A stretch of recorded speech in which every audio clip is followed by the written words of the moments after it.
Chapter 1330. Clang, clang, clang. On the mountain path, Qing Yaojin and Qin Xiong fought the three grandmasters from the Chui and Jing families together. The sound of weapons clashing echoed throughout the valley. Although in terms of overall strength, Qing Yaojin and Qin Xiong were weaker than Wang Taizhou, Chu Xiaofeng, and Hua Xiajian, in the previous battle with Duan Zhishuan, each of them had expended a lot of their qi and suffered some injuries. Although those injuries were not fatal, they were unable to maintain their peak condition. It was because of these reasons that Qing Yaojin and Qin Xiong could fight the three grandmasters without losing. On the other side, with the addition of the 5,000 elites brought by Qing Yaojin, the shadow guards of the Chui and Jing families were gradually losing. The scales of victory were slowly tilting towards the imperial court. The sun was setting in the west, and the sky was gradually turning dark. Of the three grandmasters from the Chui and Jing families, one was dead and two were injured. Chu Xiaofeng was dead, and only Wang Taizhou and Hua Xiajian were left struggling to hold on. The two of them could not hold on for much longer. On the other hand, less than 10,000 of the Chui family's 50,000 shadow guards were left. All of them were injured, and the battle was coming to an end. Cui Shun and Jing Huaijie were watching from the side. They were anxious, but there was nothing they could do. Huaijie, our shadow guards can't hold on for much longer. Why don't we run? Cui Shun said with a pale face. He was afraid of death. He had not lived long enough. Gulp. Jing Huaijie swallowed and hesitated. Okay. Let's run now and hide in the forest on both sides of the mountain path. Even if they find out that we have escaped, it won't be easy for them to find us. After that, the two young masters of the aristocratic families led a few guards and began to sneak toward the side of the mountain. Dong, dong, dong. Just then, the sound of horses galloping came from outside the mountain path. A moment later, the clan people saw a group of black-armored knights galloping toward them. Shu Bao Jijie. Jinda is here to help. Niu Jinda urged the warhorse beneath him to gallop over at a high speed. Black-armored troops. Black-armored troops again. The Chui and Jing families are done for. When Wang Taizhou saw Lai Jun clearly, he suddenly felt a wave of despair and said with a painful expression. At this time, he was truly in despair. He even wanted to give up resisting. Quick, run. Another group of black-armored troops is here. Cui Shun heard the commotion at the entrance of the mountain path. When he took a closer look, he was scared out of his wits. He hurriedly urged Jing Huaijie and the guards around him to speed up. Jinda, don't worry about us for now. Those two should be the young masters of the Chui family and the Jing family. Capture them. Don't let them escape. Qin Xiong had already noticed Cui Shun and Jing Huaijie, who were surrounded by a group of people trying to escape. He hurriedly said to Niu Jinda, who was running over. Good. I'll go and capture those two kids right now. Niu Jinda looked in the direction Qin Xiong was pointing at, and then he shouted and urged his warhorse to gallop towards Cui Shun and Jing Huaijie. Young master, hurry up and leave. Someone was chasing after them. I'll help you block them for a while. One of the guards beside Cui Shun saw Niu Jinda galloping over and said. Then he turned around with a solemn expression and went to meet the enemy with his weapon. Go. All of you, go and block that person. The Chui family will help you take care of your family. Cui Shun panicked and hurriedly shouted at the rest of the guards beside him. Yes, young master. The guards looked at each other, and a trace of despair flashed in their eyes. They cupped their hands and turned to rush out. Hey! You think you can stop me with just the few of you? Niu Jinda snorted coldly and did not slow down at all. He continued to gallop towards these few soldiers.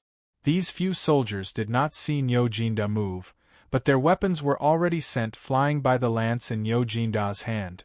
And they were also pushed back by this huge force. Niu Jinda did not kill them. Instead, he went straight for Cui Shun and Jing Huaijie, who were running up the hill. In the blink of an eye, he had already caught up with them. He jumped down from his horse and knocked the two unconscious without any effort. Cui Shen's guards wanted to go forward to rescue them, but they were surrounded by the prefecture soldiers who had rushed over. At this moment, Qing Yaojin and Qin Xiong respectively found a flaw in Wang Taizhou and Hua Xiajian's defense and killed them with a single blow. Two Grandmaster-level consecrators of the aristocratic families fell unwillingly just like that. The reinforcements of the Cui family and Jing family who had not fallen saw that their young masters had been captured and that their top fighters had died. Instantly, they lost the motivation to continue fighting and put down their weapons, kneeling on the ground and surrendering. Seeing this, Qin Xiong decisively gave the order to quickly clean up the battlefield and then regroup with the main force. In this battle, the Cui family and Jing family's consecrators were completely wiped out. Only 3,000 of the 50,000 secret guards were left, and they surrendered in the end. As for the imperial court, the black armored army suffered heavy losses. More than 500 war horses were lost, 512 soldiers were killed, and General Duan Zhixuan was severely injured. Of the 40,000 prefecture soldiers, 3,568 were killed, and 5,032 were severely injured. All in all, it was a heavy loss. If Qin Xiong and Qing Yaojin had not arrived in time, the losses would have been even worse, or even completely wiped out. Zhixuan, you are recovering from your injuries. The military situation is urgent. You made the right choice. The Black Armored Army suffered heavy losses mainly because we underestimated the hidden power of these aristocratic families. After returning to the central tent in the south of Guangxing County, Qin Xiong reported the situation to Li Jing. Duan Zhixuan bowed to Li Jing and asked for forgiveness. Li Jing shook his head and comforted him gently. 3 grandmasters, hundreds of Qi transformation realm martial artists, and thousands of fearless men of sacrifice. With such a lineup, perhaps only the Black Armored Army led by Duan Zhixuan had the ability to fight against them. Although the Black Armored Army suffered heavy losses in the end, Li Jing understood that it was not easy for them to fight to this extent with the military strength at that time. In the end, they had underestimated the strength and foundation of these millennium-old aristocratic families. Thank you, General Manager, for your mercy.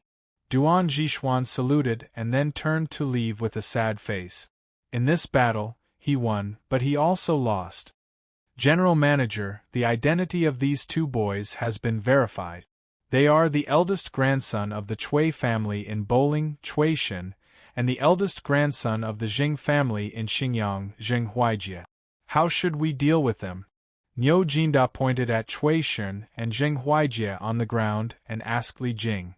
Li Jing thought for a moment and replied, "Take them down and guard them well. When the time comes, bring them back to Chang and then hand them over to His Majesty." Okay. Niu Jinda heard and nodded. Qin Xiong asked, "General Manager, when are we attacking the city?" When Li Jing heard this, he could not help but frown. He said in a deep voice, "Although theoretically, our victory is already decided, and the Cui family probably knows this, they still want to resist stubbornly and even want to drag the entire city's people to be buried with them. Their thoughts can be said to be vicious. If we rashly attack the city, they will probably let the newly recruited young men and even some old and weak women and children go up to the city tower to defend the city. In this way, if we attack by force, countless innocent people will be injured. Once the battle ends, Zhengzhou will definitely be transferred to the people's livelihood, and it will not recover for 10 years. Therefore, the matter of attacking the city needs to be considered at length. I also have to report this to His Majesty. Let the soldiers rest for a night. Anyway, the rebel army in the city will not be able to escape for a while." Qin Xiong frowned and thought for a moment, then nodded and said, "General Manager's words make sense. Then let's rest for a night." Li Jing's prediction was right. Cui Junchuo had the intention of dragging the entire city to be buried with him. Wenji Shuwu, you don't have to have any more hope. Since Li Jing is here, the reinforcements brought by Cui Shun and Huai Jie must have all been killed. They can't possibly defeat Li Jing's scheme. In the main hall of the provincial governor's mansion, everyone's face was gloomy. The atmosphere in the hall was very oppressive, so oppressive that it was difficult to breathe. Cui Junchuo shakily stood up and let out a long sigh. No, I don't believe that my Huai Jie will die just like that. Jing Shuwu shook his head with a pained expression. Cui Junchuo sighed and ignored him. Unexpectedly, Jing Shuwu suddenly stood up and walked quickly to Cui Junchuo's side. He grabbed his collar and said crazily, "It's all your fault. It's all your fault. If you, Cui Junchuo, had not charmed me with your words back then, how would the Jing family have come to this point today?" Cui Junchuo's body did not dare to move. Being pulled by Jing Shuo like this, he immediately had some difficulty breathing. He quickly shouted at Pan Jingyue beside him, "Quick! Jing Shuo is crazy. Quickly capture him. Quick! What are you still standing there for?" Pan Jingyue was originally hesitant, but seeing that Cui Junchuo was almost out of breath, he quickly waved his hand and ordered, "Men, capture old grandfather Jing." "Yes. Cui Junchuo, you dare to capture me?" Jing Shuwu was quickly captured by the guards. He looked at Cui Junchuo in disbelief and asked, "Why wouldn't I dare? Quick, take him away." Cui Junchuo said angrily. Now that the Cui and Jing families' reinforcements had been annihilated by Li Jing's men, he no longer needed to rely on the Jing family, so he naturally did not need to spoil Jing Shuwu anymore. Because the entire army in Guangxing County was his Cui family's people. "Cui Junchuo, you're ungrateful, you'll die a horrible death." Cui Junchuo was quickly taken away, leaving behind a wave of vicious curses. Cui Wenji just watched and did not say a word from the beginning to the end because he could see the situation clearly. "Jinyue, if Li Jing attacks the city later, let the new soldiers go up to defend the city. After the new soldiers are all dead, let the people in the city to defend the city. Even if the Cui family cannot win, I will make Li Jing lose a few teeth in Guangxing County. I will let the entire Guangxing County be buried with the Cui family." After a moment of silence, Cui Junchuo looked at Pan Jingyue and said word by word fiercely. After everyone in the hall heard this, they could not help but feel a chill in their hearts. Chapter 1331. 2 in 1 chapter. After cleaning up the soldiers and counting the casualties, there were many more tents of various sizes in the open space in the south of Guangxing County. Li Jing's 60,000 elites from the capital were able to set up camp. The generals of the army in the east and west naturally came to visit Li Jing, the general manager of the Hunan Province Army, and report the situation of the war in the past 2 days. After receiving the generals, Tai Dan walked in and bowed. "Chief Steward, I was on the celestial lamp just now. I used the binoculars to observe the situation in the city and found that the 3 city gates were heavily guarded. There were also some elderly and children among the guards in the south of the city. They were all captured by the Cui family to guard the city." Li Jing frowned and said angrily, "Cui Junchuo, that old bastard. Does he want all the people in the city to die with his Cui family? That's outrageous." At this time, he couldn't help but recall what Cui Junchuo said to Niu Jindao in the afternoon on the city gate tower. "Niu Jindao, it's impossible for me, Cui Junchuo, to surrender. There are more than 200,000 soldiers in the city now. If you and General Manager Li want to attack the city, then come." Now it seemed that Cui Junchuo not only wanted to bury these 100,000 new soldiers with him, but also wanted all the people in the city to be his cannon fodder. That was simply insane. "Yes, I know all of this. Iron Egg, you've been traveling day and night. Have an early rest." Iron Egg's grandfather and Li Jing were cousins, so strictly speaking, Iron Egg also had to call Li Jing granduncle. With this relationship, Li Jing was quite close to Iron Egg. Yes. Bruiser clasped his fists and left. In the tent, Li Jing closed his eyes and concentrated. After a while, he opened his eyes and wrote the situation here into a memorial. Then he asked someone to call Meng Wenhao and said, "Meng Wenhao, send this letter to Chang'an City by telegram." Right now, Meng Wenhao and Iron Egg had become the core members of the entire army.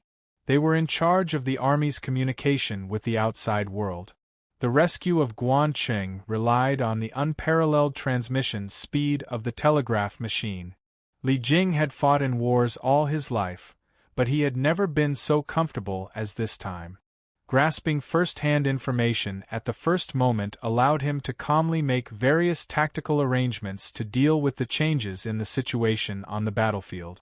This was more efficient and useful than strategizing.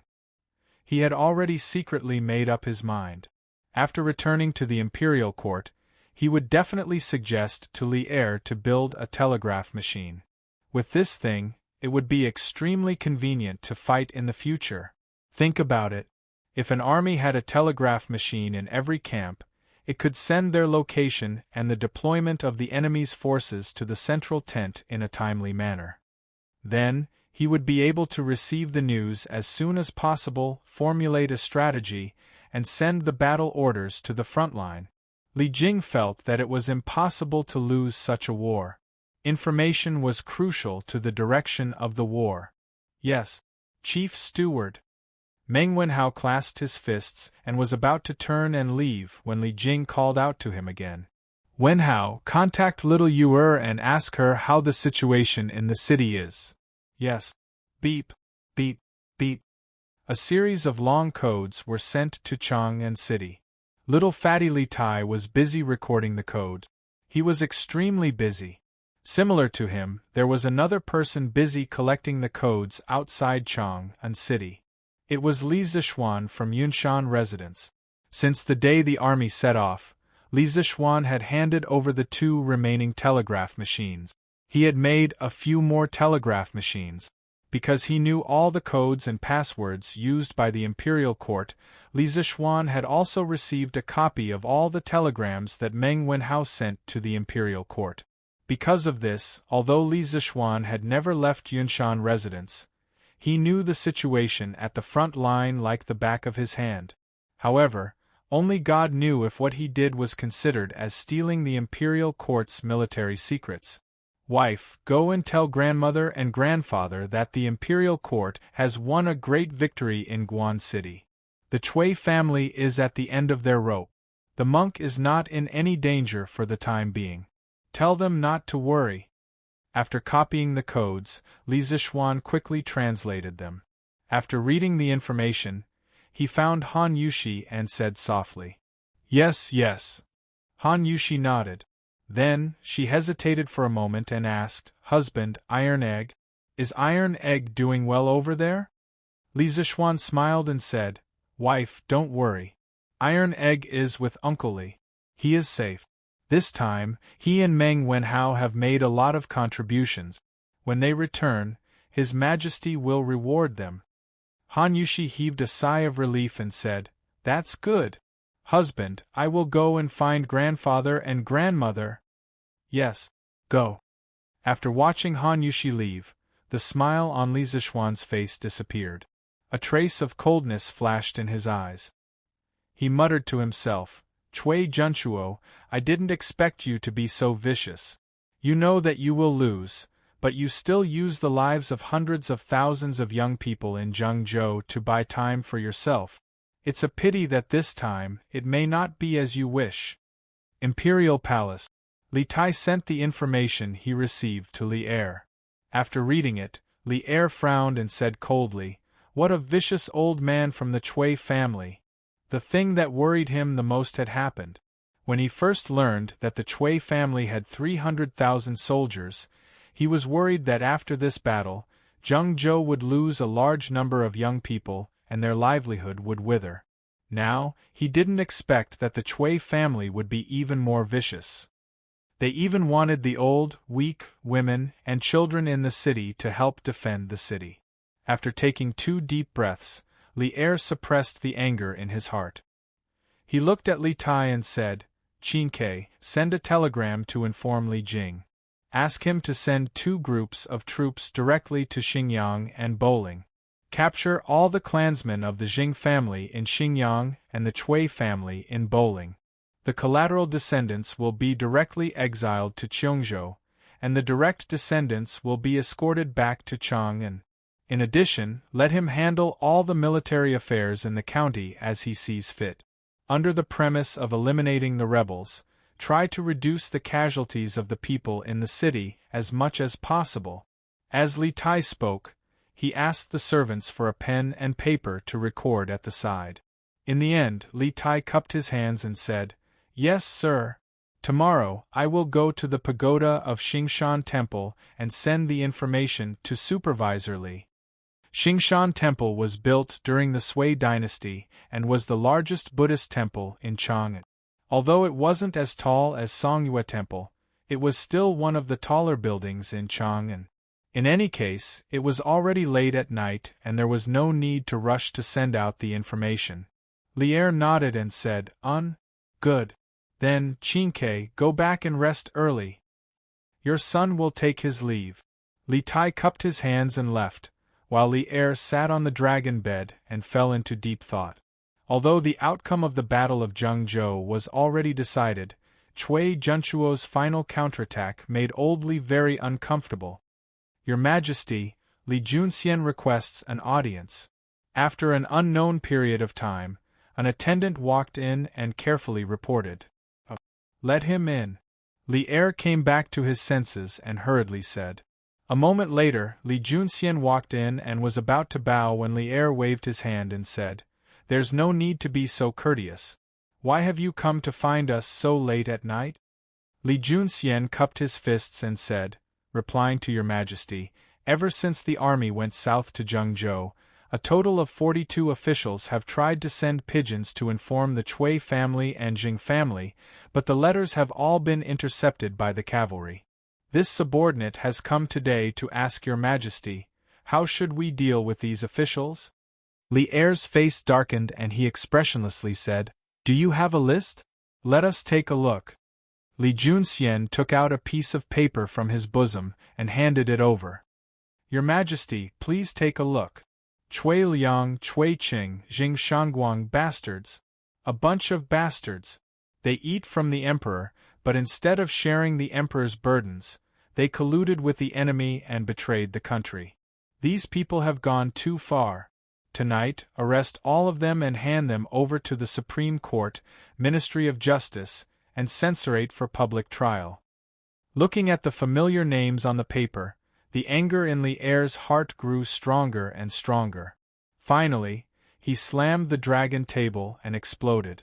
Li Junxian's spirit was shaken and he solemnly said, "This general obeys the decree." Li Er's casual words set off a storm of blood in Chang'an City. At night, the doors of dozens of houses were opened by the cavalry department. The owners of 42 mansions were arrested almost at the same time. The screams, pleas, and shouts woke up many people who were sleeping soundly. However, no one dared to go out and check what was going on, because at this time, there were only 2 possibilities for such a huge commotion. One was that they were attacked by bandits, and the other was that the imperial court was arresting criminals. Regardless of the situation, it was not something that ordinary people could afford to offend. Most of the officials who heard the news were unable to continue sleeping. Everyone had a premonition that something big was about to happen in Chang'an City. Guangxing County, Eastgate. A group of new soldiers were still guarding the city walls. "Brother Ren, do you have time?" "Brother, I have some matters to discuss with you."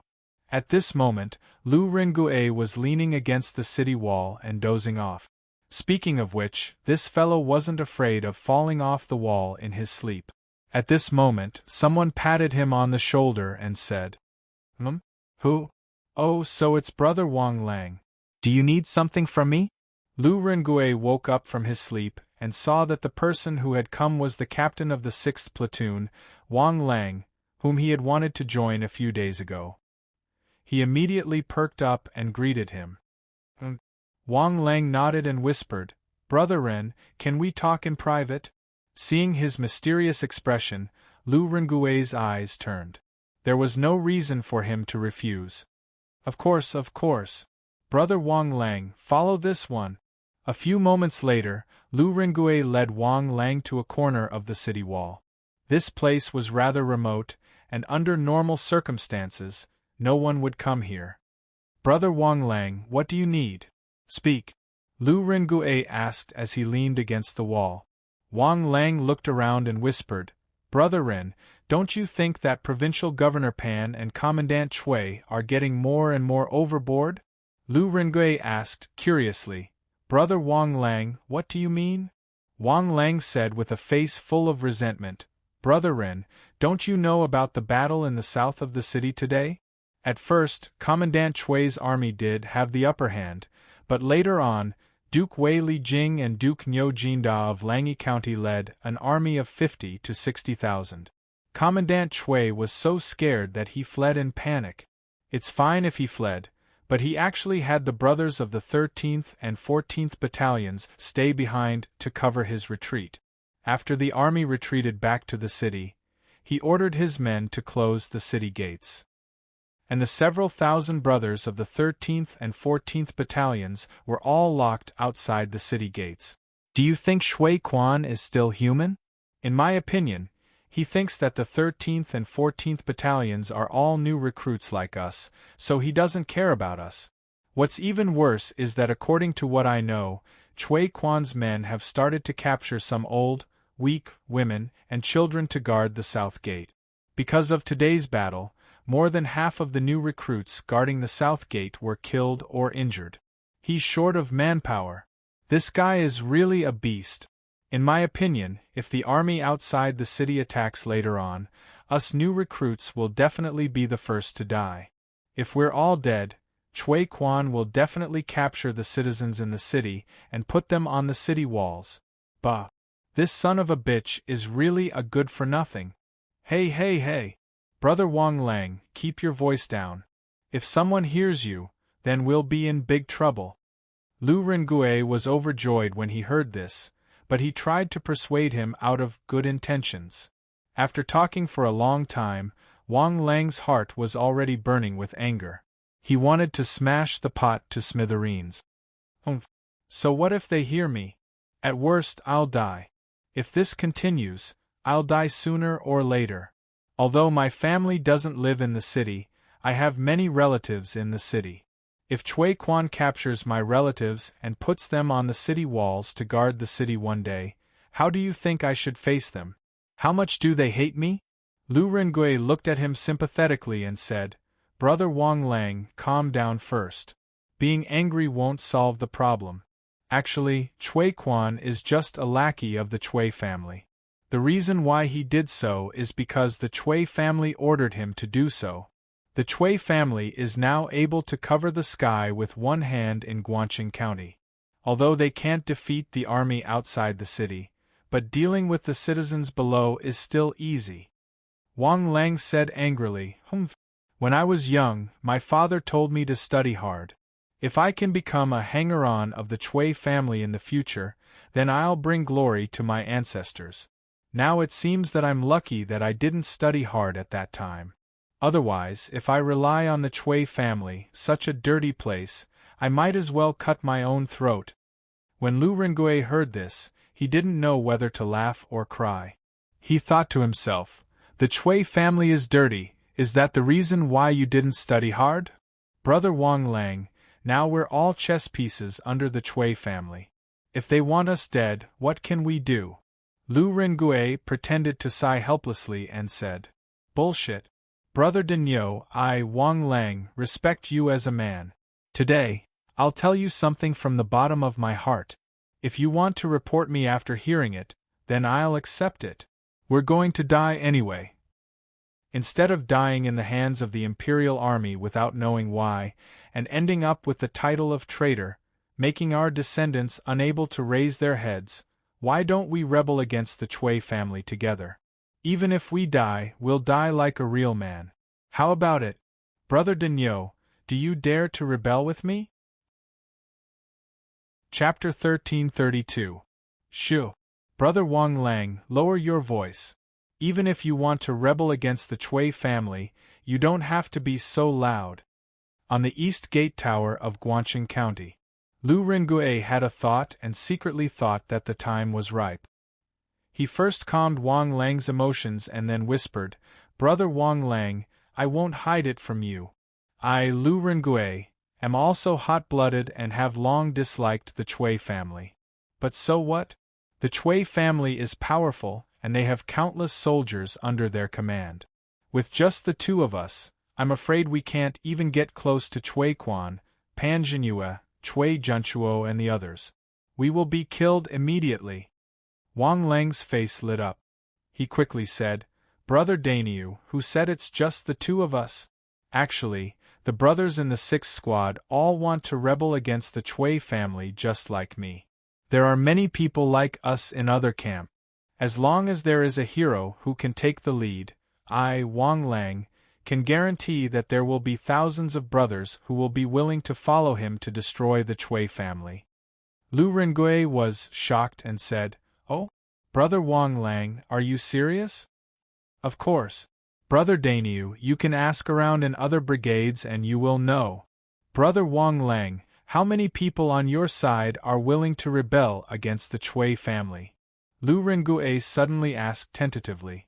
Wang Lang said confidently, Brother Daniu, I don't dare to say about other brigades, but as long as someone takes the lead to rebel against the Chui family, the 200 brothers in the 6th squad will definitely follow. According to the military system of the Tang Dynasty, there were 5 brigades under each battalion. Each brigade led 3 groups. Each group led 5 10-man leaders and each group led 10 men. In other words, a brigade was only allowed to have 150 soldiers, and a battalion had 750 soldiers. But the Chui family had recruited too many new soldiers this time, and there were not many officers who could lead soldiers.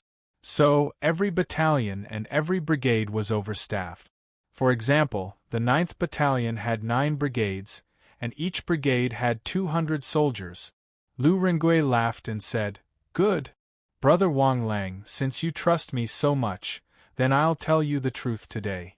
Actually, I've always been planning to rebel against the Chui family because I can't just watch my subordinates die with that old fart Chui Junchuo. I have a plan that can topple the Chui family. Before this, I have contacted the other recruit. Including you, there are a total of 8 teams on our side.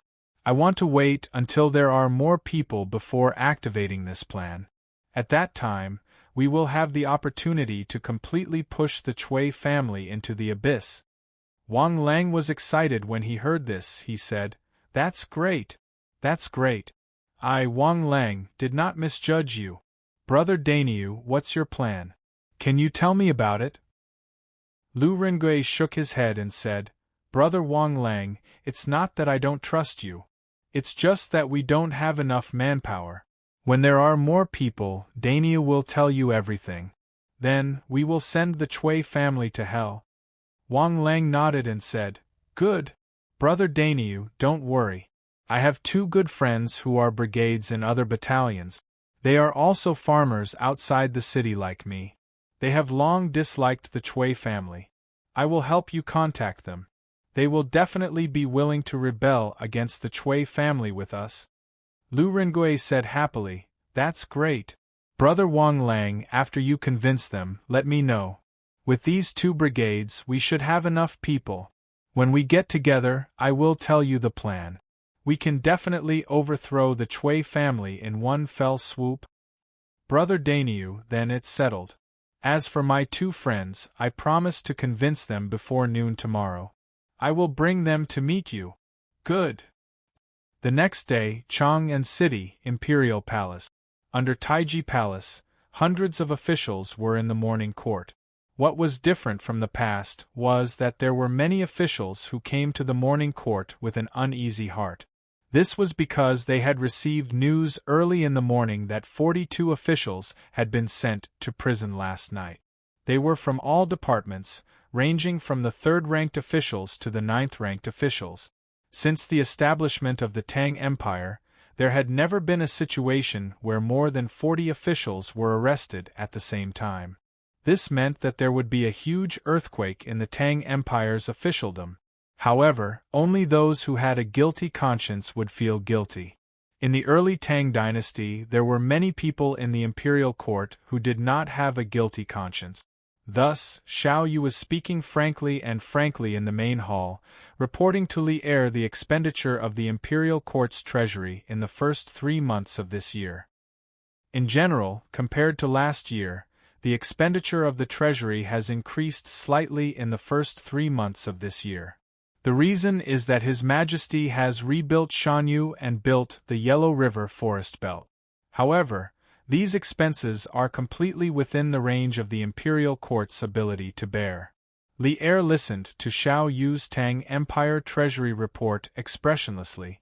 It was as if the arrest of a large number of officials yesterday had nothing to do with him.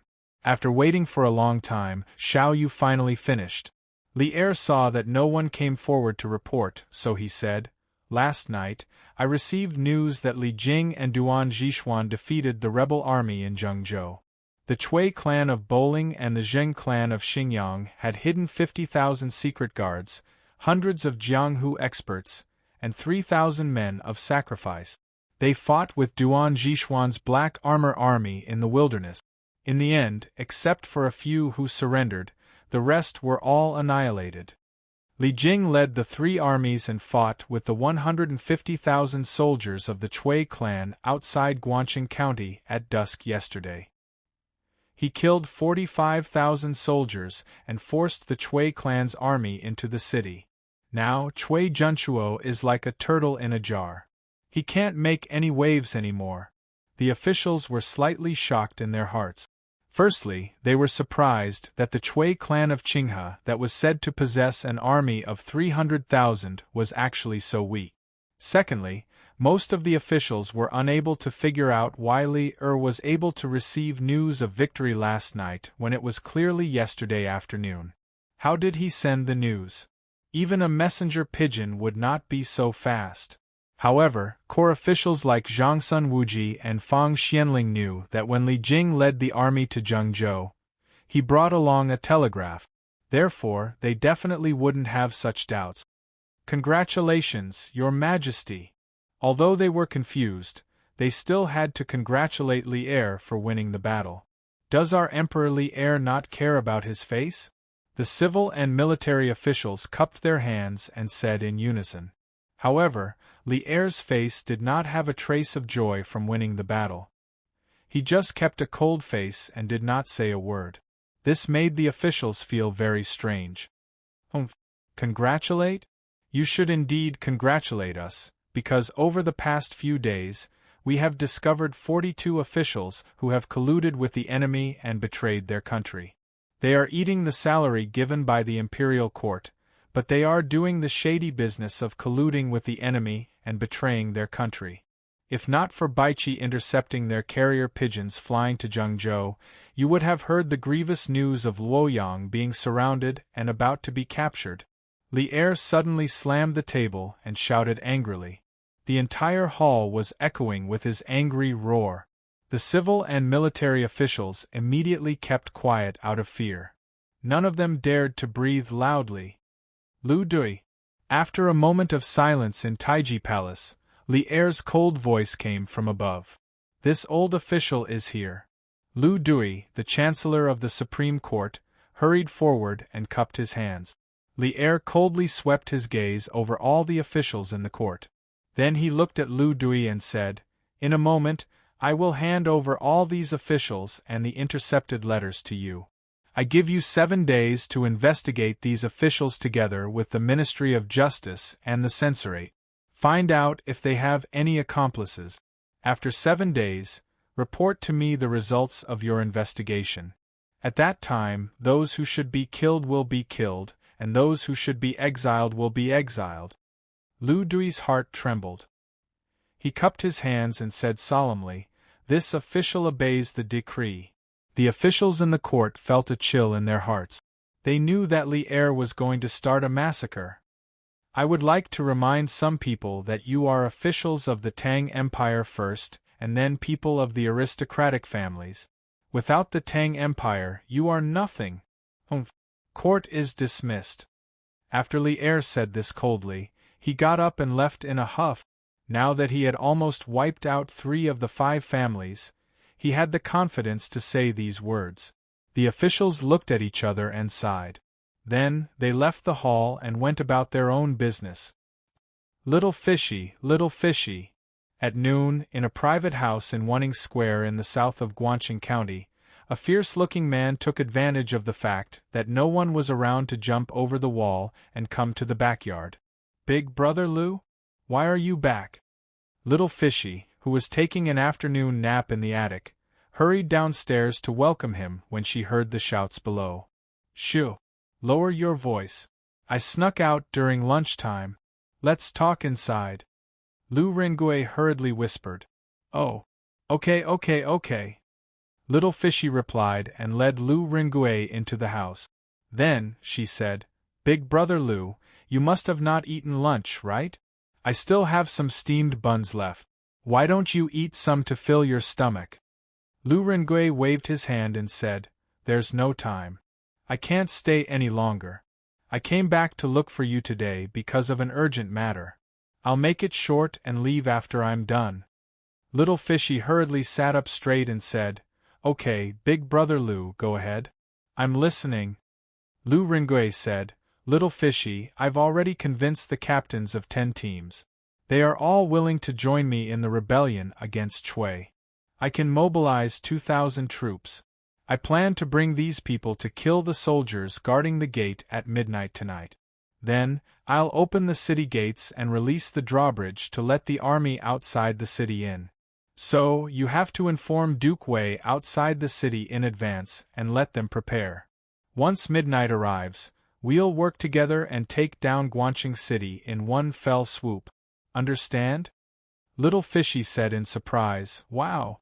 Big Brother Chui, you're amazing! You can actually gather 2,000 troops from the rebel army. Lu Ringui waved his hand and said, Okay, let's not talk about this first. Send out what I just said and see if Duke Wei agrees. I'll wait here. Hurry! Okay. But even if they receive the news, it will probably take a while before they reply. Big Brother Lu, take advantage of this time to eat something. I'll go up and send the telegram now. Little Fishy said and then went upstairs excitedly. If this plan succeeded, she would be able to escape Guangqing City and return to Chang'an. Lu Ringui sat alone downstairs, thinking about what to do at night. It would take a lot of effort, so he picked up the steamed bun on the table and started eating. Chapter 1333. 2 in 1 chapter. South of Guangqing County, Middle Army Tent. After lunch, Li Jing gathered all the generals together to discuss the plan to break the city. Everyone, His Majesty sent us a letter this morning.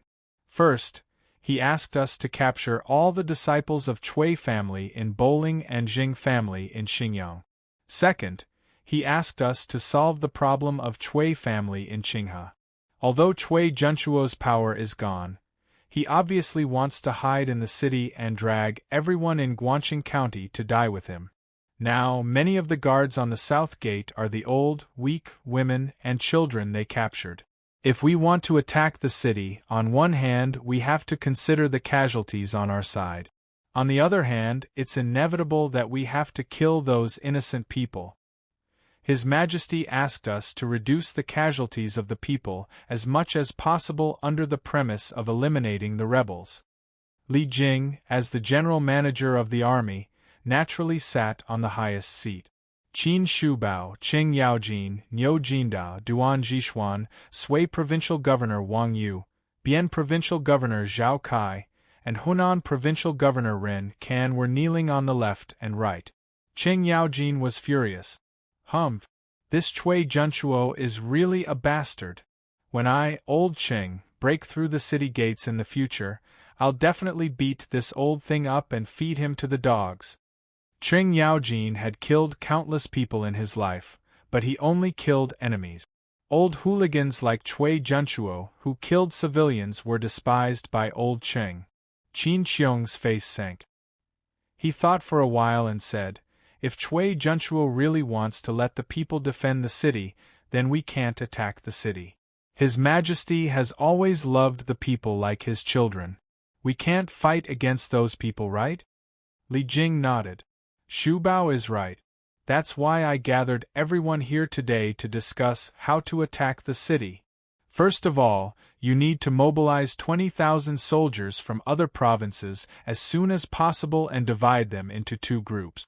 One group will go to Bowling and the other group will go to Xinjiang. You must capture all the people of Cui family in Bowling and Jing family in Xinjiang before the news of the victory in Guangxing County spread out." Although Ren Kan was a pacification ambassador, Li Jing was the general manager of the marching army and had Li Er's emperor's sword.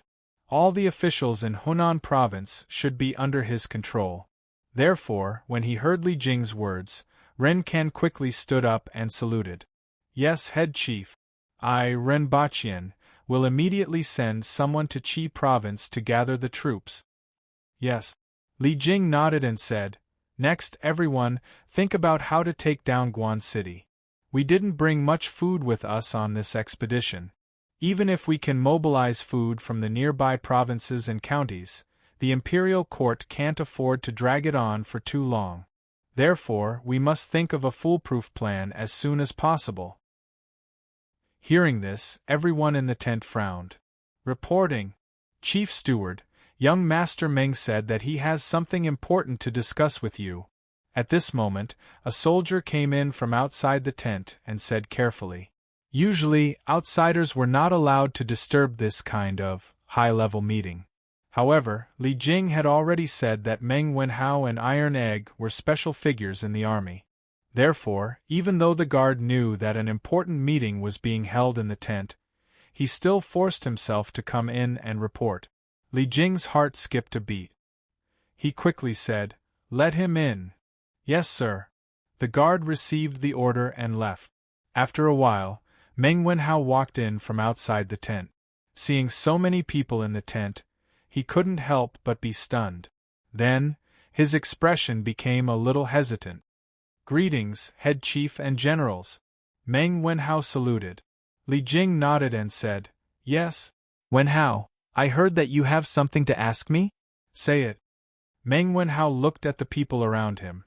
He knew Qin Xiong, Cheng Yaojin, Niu Jinda, and Duan Jixuan, but he had never seen Wang Yu and the others. He didn't know if he should tell them the information he had just received. After all, this matter concerned the life and death of many people. Li Jing's eyes were very sharp. How could he not see the hesitation in Meng Wenhao's heart? He smiled and said, "Haha, Wenhao, you don't have to have any misgivings. Everyone in this tent can be trusted.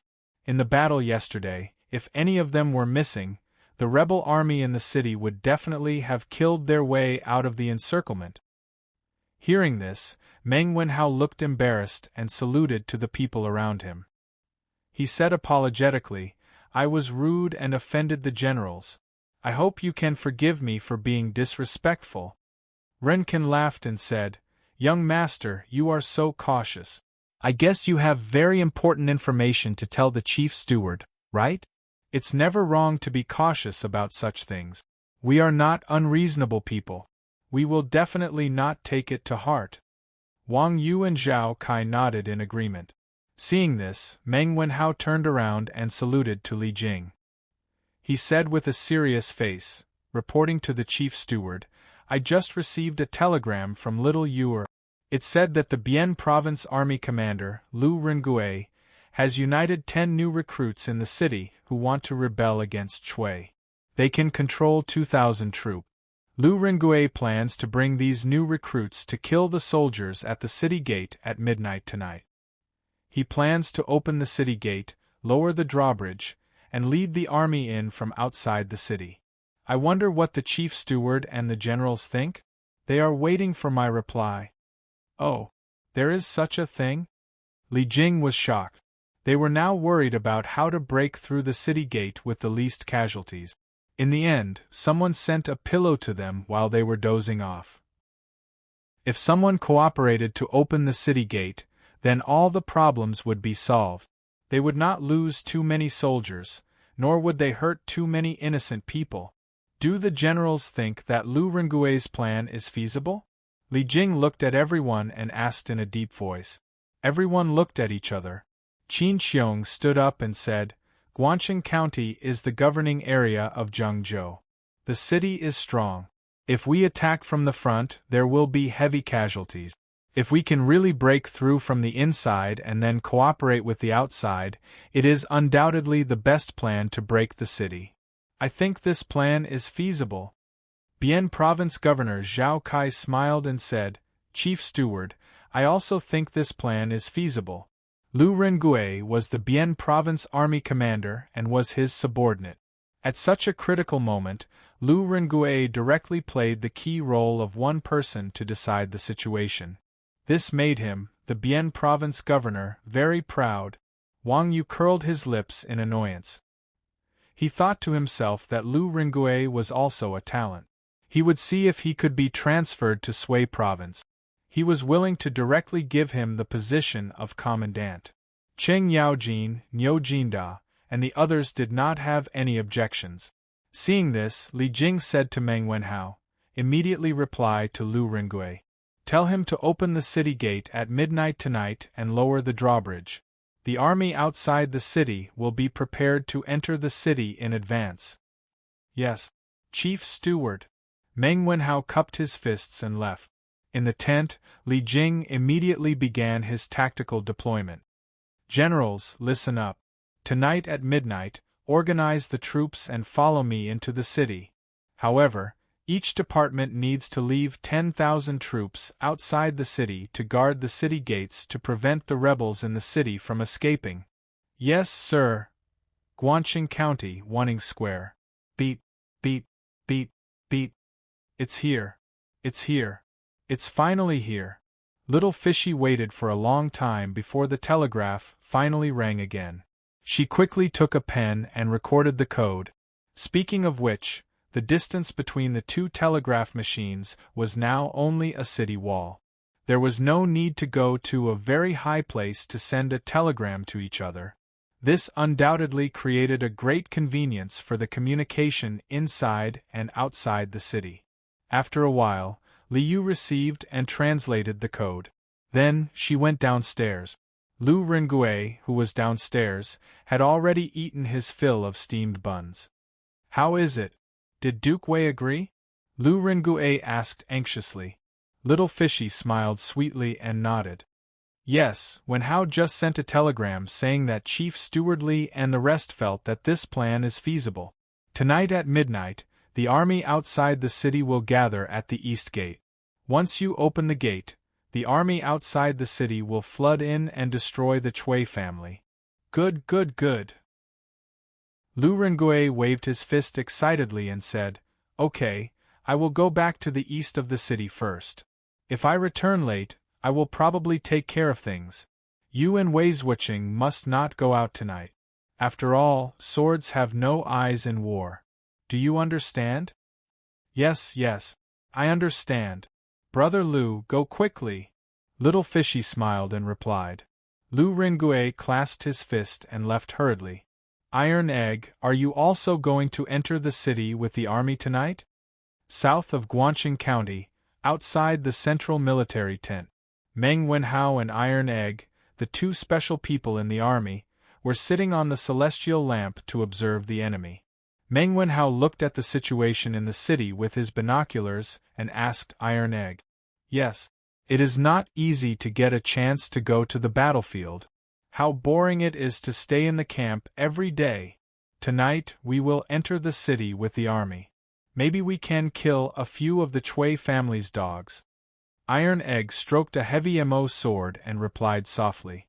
Meng Wenhao put down the binoculars and looked at Iron Egg and said, But swords have no eyes in war. General Duan is so good at martial arts, and he was seriously injured yesterday. Tonight, the city will be very chaotic. If you are also injured, Yamacho and his wife will be very worried. Iron Egg shook his head and said, Master said that it is difficult to make progress by practicing martial arts on a daily basis. Only in real combat and in the face of a big crisis can there be a big breakthrough. My master was assassinated by Snake King. In a desperate situation, he comprehended Tao and broke through. That was how he became the youngest martial arts grandmaster in the Tang Empire. And my father, in his early years, followed General Qin to fight everywhere. Although he did not get an official position in the end, he is still a great hero in my heart. I want to be a master like my master and a great hero like my father. But how can I become a master if I am locked in a cage every day? How can I become a great hero? So tonight I must enter the city and see for myself. Meng Wenhao was slightly moved. Everyone had different dreams. He wanted to learn martial arts well and become a useful person in the Tang Empire. He wanted to bring glory to his ancestors and let his father, mother, and sister live a good life. Iron Egg's dream was to become a master and a great hero on the battlefield. As a dream chaser, what reason did he have to stop Iron Egg? In that case, Iron Egg, you can go. I will wait here for your good news. Meng Wenhao said with a complicated expression. Yes, Wenhao, don't worry. After entering the city, I will find little Yu and the others. Then, I will let the army take them to a safe place. Iron Egg said with a big laugh. Thank you. Chui Quan, have you arranged the defense of all the city gates? We can't let anything go wrong. In the provincial governor's mansion, Chui Junchuo sat on the seat of honor and asked Chui Quan. Reporting to Grand Duke, rolling stones and hot oil have been prepared at all the city gates. Once the army outside the city attacks, there will be heavy casualties. Currently, there are 2 commoners who have been conscripted to guard the southern city gate. Along the way there were 3 rebellions, but nothing else happened. Chui Quan bowed and replied, Oh? There were rebellions? Can they be punished severely? Chui Junchuo's eyes darkened as he asked. Chui Quan hurriedly said, Reporting to Grand Duke, they have all been killed. After the rest of the commoners saw what happened to them, no one dared to cause trouble any more. Yes, then they should all be killed. These rebellions should be taught a lesson. Otherwise, it will be difficult to manage them. Chui Junchuo nodded. Then, his eyes darkened as he said, In the new army, there must be many people who are dissatisfied with our Chui clan. Therefore, you should also send some veterans to watch the city gates and prevent them from slacking off or secretly opening the city gates. Chui Quan nodded and said, Don't worry, Grand Duke. There will always be veterans watching around the new soldiers. Nothing will go wrong. In fact, many people are still loyal to the Chui clan. Yes, that's good. That's good. Let's see how long Li Jing can drag this out. After a long time, won't he have to withdraw his troops? Chui Junchuo was completely relieved when he heard this.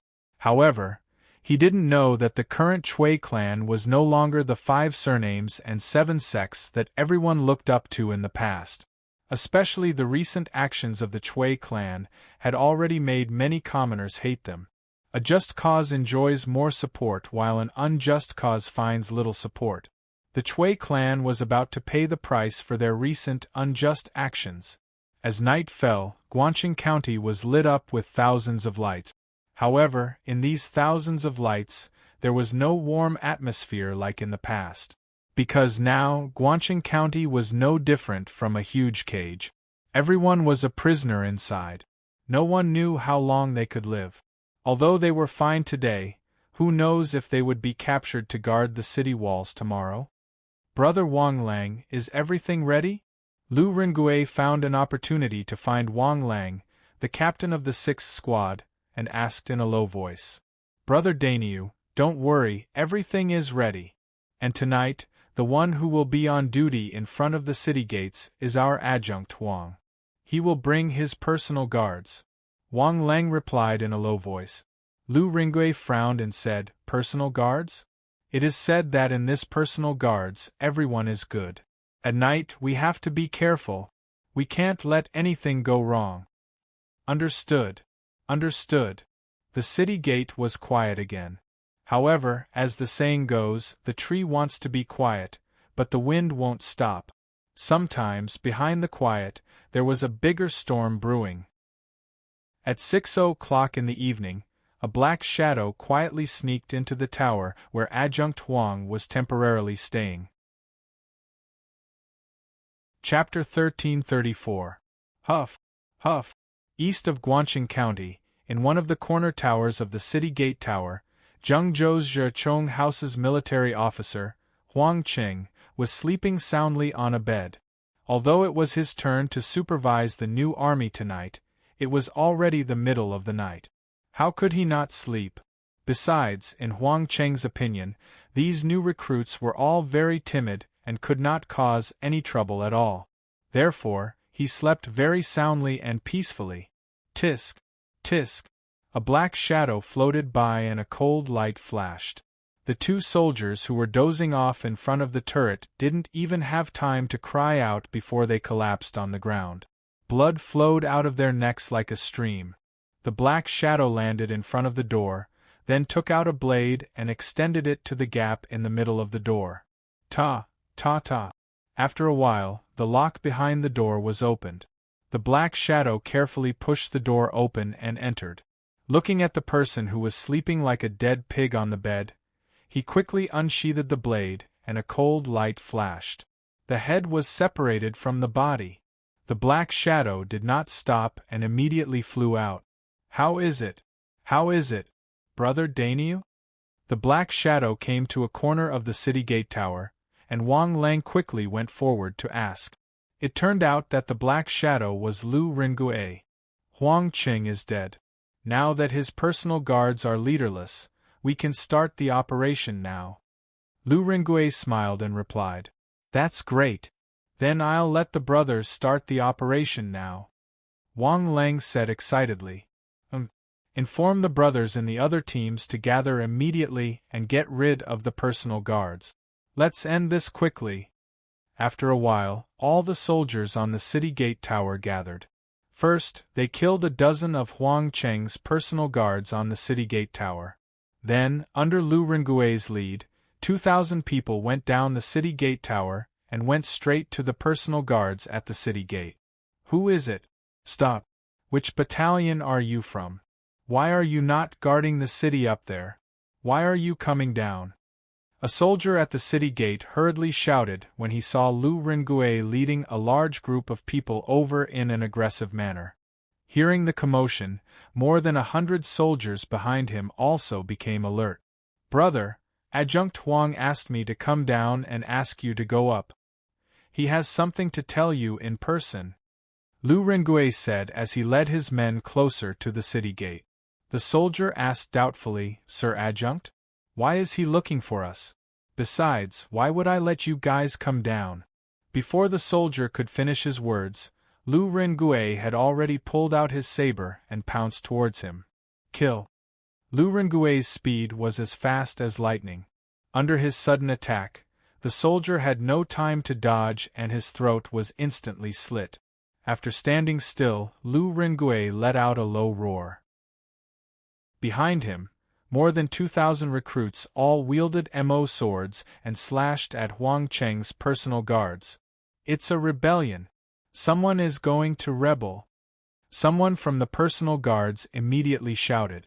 At the east gate, they were not the only group of personal guards. There were also 5,000 veteran soldiers stationed there. Quick! Let's end this quickly. Lu Ringue growled and took the lead to rush into the guards. Captain, wait for me. Feng Wu was so anxious that he almost called out Lu Ringue's real identity. Fortunately, he changed his words in time.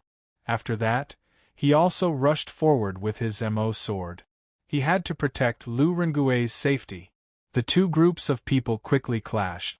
Lu Ringue's side had more than 10 times the number of people on the other side. Although the soldiers of the personal guards were generally more skilled, it was still difficult for 2 fists to fight against 4 hands. After a short while, The personal guards of nearly 200 people were left standing. Of course, Lu Rengui's side also paid a heavy price. There were more than 300 casualties, which was almost double the number of the enemy. The gap between the recruits and Huang Cheng's personal guards was immediately apparent. "I know you. You're Ren Dainyu of the 5th Battalion. How dare you rebel against the Chui family? Aren't you afraid of being cut into pieces?" A soldier pointed at Lu Rengui and shouted unwillingly. "Humph! Even if I die, I won't be a lackey of the Chui family and harm the people. Kill them all. There's not much time left." At this critical moment, Lu Rengui did not waste his breath. He took the lead and rushed towards the soldier. Bang! Bang! Bang! At this moment, there was a rush of footsteps from afar. Lu Rengui's face changed and said, "Quick! Just a little faster. Their reinforcements are here. Kill." As soon as he finished his words, the recruits rushed towards the remaining 20 personal guards and launched the last round of attacks. After a few seconds, all of Huang Cheng's personal guards were killed. Lu Rengui quickly said, "Feng Wu, quick! You take a few people to open the city gate and lower the drawbridge. The rest of you follow me to stop the rebels." Yes. In the battle just now, Lu Rengui had used his outstanding martial arts skills to conquer the majority of the recruit. At this moment, when they heard his orders, no one objected.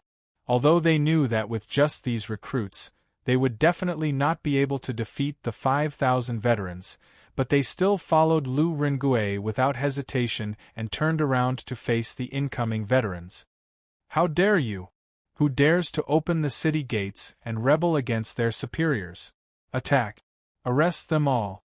Sure enough, it was the 5,000 veteran soldiers who were stationed at the east side of the city. Lu Rengui took a deep breath. He knew that he could not defeat them, but he had to buy time for Feng Wu. He rolled his eyes and glanced at the torches on the city wall not far away. Many recruits were peeking at them. He shouted loudly, "Brothers who were forced into the camp by the Chui family, listen up. The Chui family not only wants us to help them to defend the city, but they also want the old, weak, women and children to defend the city. Don't you have any relatives or friends in the city? After we die on the city wall, the Chui family will bring your relatives and friends to defend the city for them. If you are still a man, stand out and fight against the Chui family with me. You will die anyway. Do you want to die standing and be remembered forever?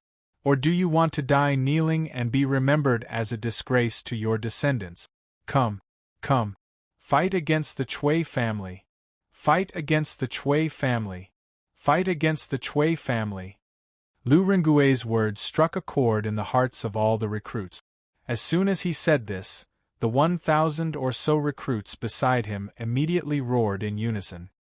"Fight against the Chui family! Fight against the Chui family!" Very quickly, the recruits who were watching from the city gate tower also started to shout. They had long been dissatisfied with the recent actions of the Chui family. However, they didn't dare to resist as they didn't have anyone to lead them. Now that someone had raised their arms and shouted, what was there to hesitate about? Even if they had to die, they would rather die standing and be remembered forever. Dong dong dong. There was a series of footsteps on the city wall. It was obvious that the recruits were coming down the city wall. "Shut up. Go. Chop this bastard into minced meat." When the leader saw Lu Rengui's glib tongue trying to incite the other recruits to rebel, he quickly pulled out his sword and shouted, "Kill!" More than 5,000 old soldiers rushed forward and engaged in battle with Lu Rengui's 1,000 over recruit. Lu Rengui and his men were inferior in terms of numbers and strength. Naturally, they were forced to retreat. In just a few seconds, more than 10 of them were injured. Kill. At this moment, more than 500 recruits came down from the city wall. When they saw the battle at the city gate, they rushed up without hesitation. On top of the city wall, more recruits were rushing over. After a few minutes, the city gate was finally pushed open by Feng Wu and his men.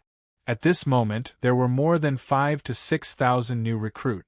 More recruits were coming after hearing the news. On the other hand, the 5,000 old soldiers were surrounded and nearly 1,000 of them were injured or killed. Do you people not want to live anymore? Rebel! Rebel! The provincial governor will not let you go. The Chui family will not let you go either. The old soldier shouted angrily when he saw the city gate being opened. Humph! This is called the righteous get more help while the unjust get little help. The Chui family is selfish and has done some heartless things. They have already lost the support of the people. Their retribution will come soon. Lu Rengui snorted and looked at the old soldier. Quick, quick, lower the drawbridge and let the imperial army come over. Feng Wu, who was at the city gate, quickly shouted to the soldiers around him. Yes. There was an ear-piercing screech, followed by the sound of the other end of the drawbridge falling to the ground. The drawbridge at the city gate was finally lowered. Quick! The city gate is open. Everyone, follow me! At this time, there were already more than 100,000 soldiers standing outside the city gate. Cheng Yaojin shouted excitedly when he saw the city gate was open. He held his lance and urged his horse to gallop toward the city gate. Kill! Niu Jinda and Qin Xiong also followed closely behind. Bang! Bang! Bang! Hundreds of thousands of soldiers swarmed towards the east city gate of Guangqing County. The thousands of old soldiers in front of the city gate wanted to escape when they saw the army entering the city. However, they were blocked by the thousands of new soldiers and were quickly killed by the army of the imperial court that entered the city. Lu Rengui, take these new recruits and follow the army into the city to capture the leader of the rebels. Under Zhao Kai's lead, Qin Xiong saw Lu Rengui and ordered. Yes, sir. General Cui Junchuo should be in the governor's mansion now. Pan Jinyue should be in the provincial governor's mansion. Lu Rengui cupped his fist and said loudly. The new recruits next to him were dumbfounded. What is going on? Isn't this guy called Rendaniu? Why is he called Lu Rengui? Also, how does he know the guards outside the city? Okay. Lu Rengui, take these people and follow General Cheng to the Chui family to capture Cui Junchuo and the others. I'll take them to the provincial governor's mansion. Qin Xiong gave a simple order and led the soldiers into the city. Lu Rengui bowed and shouted, Brothers, it's time to redeem ourselves. As long as we capture Cui Junchuo, we can redeem ourselves. Okay. Capture Cui Junchuo. At this time, Lu Rengui's identity was no longer important. To these new recruits, as long as they could redeem themselves and reduce their crime of defecting to the rebels, that would be enough. Hey, let's go. I didn't expect you to incite so many new recruits to go against the Chui family with you. You're quite capable. Old Cheng like you. Cheng Yaojin looked at Lu Rengui with appreciation and then laughed. Chapter 1335. Lu Kenjun, where are Wei Zhuqing and Little Fishy now? Are they safe? Cheng Yaojin led an army of 50,000 and headed straight for the Chui family. On the way, Iron Egg found Lu Rengui and asked. Lu Rengui saw that Iron Egg was only 10 years old and was following the army to battle. He couldn't help but feel surprised, so he asked, Little brother, you are? Iron Egg replied as he walked, Everyone calls me Iron Egg. Oh, Meng Wenhao and I were the ones receiving the telegrams you sent out of the city. We are good friends with Little Fishy, so we are very worried about her safety. Lu Rengui suddenly understood and asked, Then you should both be students of Yanhuang College, right? I heard from Miss Li Yu that this telegraph was invented by the Marquis of Yong'an. I think only his students would use this kind of thing. Iron Egg nodded and said, Yes, we are both my master's students. My master is also very interested in you, Lu Kenjun. He hopes that after this war, you can come with me to Chang'an City. When Lu Rengui heard Iron Egg call Li Zishuan master, He thought that all the students of Yanhuang College called Li Zishuan that way, so he didn't make a fuss. However, when he heard the last sentence, his eyes widened and he said, "I have never met the Marquis of Yong'an. How did he know me?" Tai Dan thought about it and said, "Although my master lives in Cloud Mountain, he knows about the world's affairs. He's an extraordinary person. He knows that you're brave and resourceful, so he cherishes you. What's so strange about that?" This child helped Li Zishuan to show off. Li Zishuan's image in Lu Rengui's mind instantly became tens of thousands of times higher. Living in the mountains but knowing about the world, wasn't this the work of a god? At this moment, Lu Rengui only thought of Li Zishuan as one of those immortals on earth. He hurriedly cupped his hands respectfully and said, "I am indebted to Marquis Yong'an for thinking so highly of me. After this matter is over, I will personally go to Chang'an to pay him a visit." Iron Egg turned his head and looked at Pang Feiji behind him. Pang Feiji quickly gave him a thumbs up. With this, old Pang's mission in Zhengzhou was completed. Chicken Bro was full of admiration for Iron Egg. "Ahem. Big Brother Lu, where are little Yu and the rest?" Iron Egg coughed lightly and returned to the topic at hand. "They are all in the tunnel of Wanning Workshop. They are very safe. Brother Iron Egg, you don't have to worry. I will take you there after we destroy the Chui family." "Great-grandfather, Taigong, something bad has happened." In the Chui residence, the old housekeeper hurriedly ran to Chui Junchuo's bedroom and shouted anxiously. Chui Junchuo, who was sleeping on the couch, was suddenly awakened. He quickly opened his eyes and said, "What's the matter? Why are you panicking? Come in and tell me." "Yes, great-grandfather." The old housekeeper pushed the door open and entered. At this time, Chui Junchuo had already sat up. The old housekeeper bowed and said, "Great-grandfather, something bad has happened. At the east gate, the new soldiers guarding the city mutinied.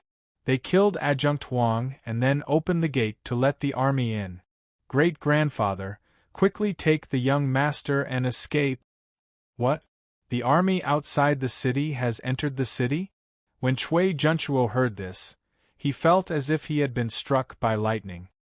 His vision turned black and he almost fainted. "It's over. It's all over. Once the army enters the city, the Chui family will definitely be wiped out. Great-grandfather, great-grandfather, you must escape. We still have 30,000 shadow guards and 5,000 men of sacrifice. Please take the young master and escape." The housekeeper knelt down beside the bed and said anxiously, "Yes, escape.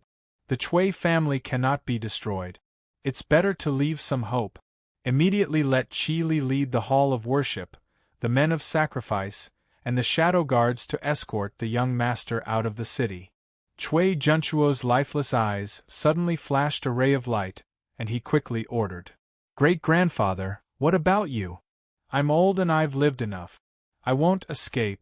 Housekeeper, you've been with me for so many years. Later, take advantage of the chaos and escape." Chui Junchuo sighed. A man's words were kind when he was about to die. At this moment, a rare trace of kindness appeared in his heart. "Great-grandfather, I've been with the Chui family all my life.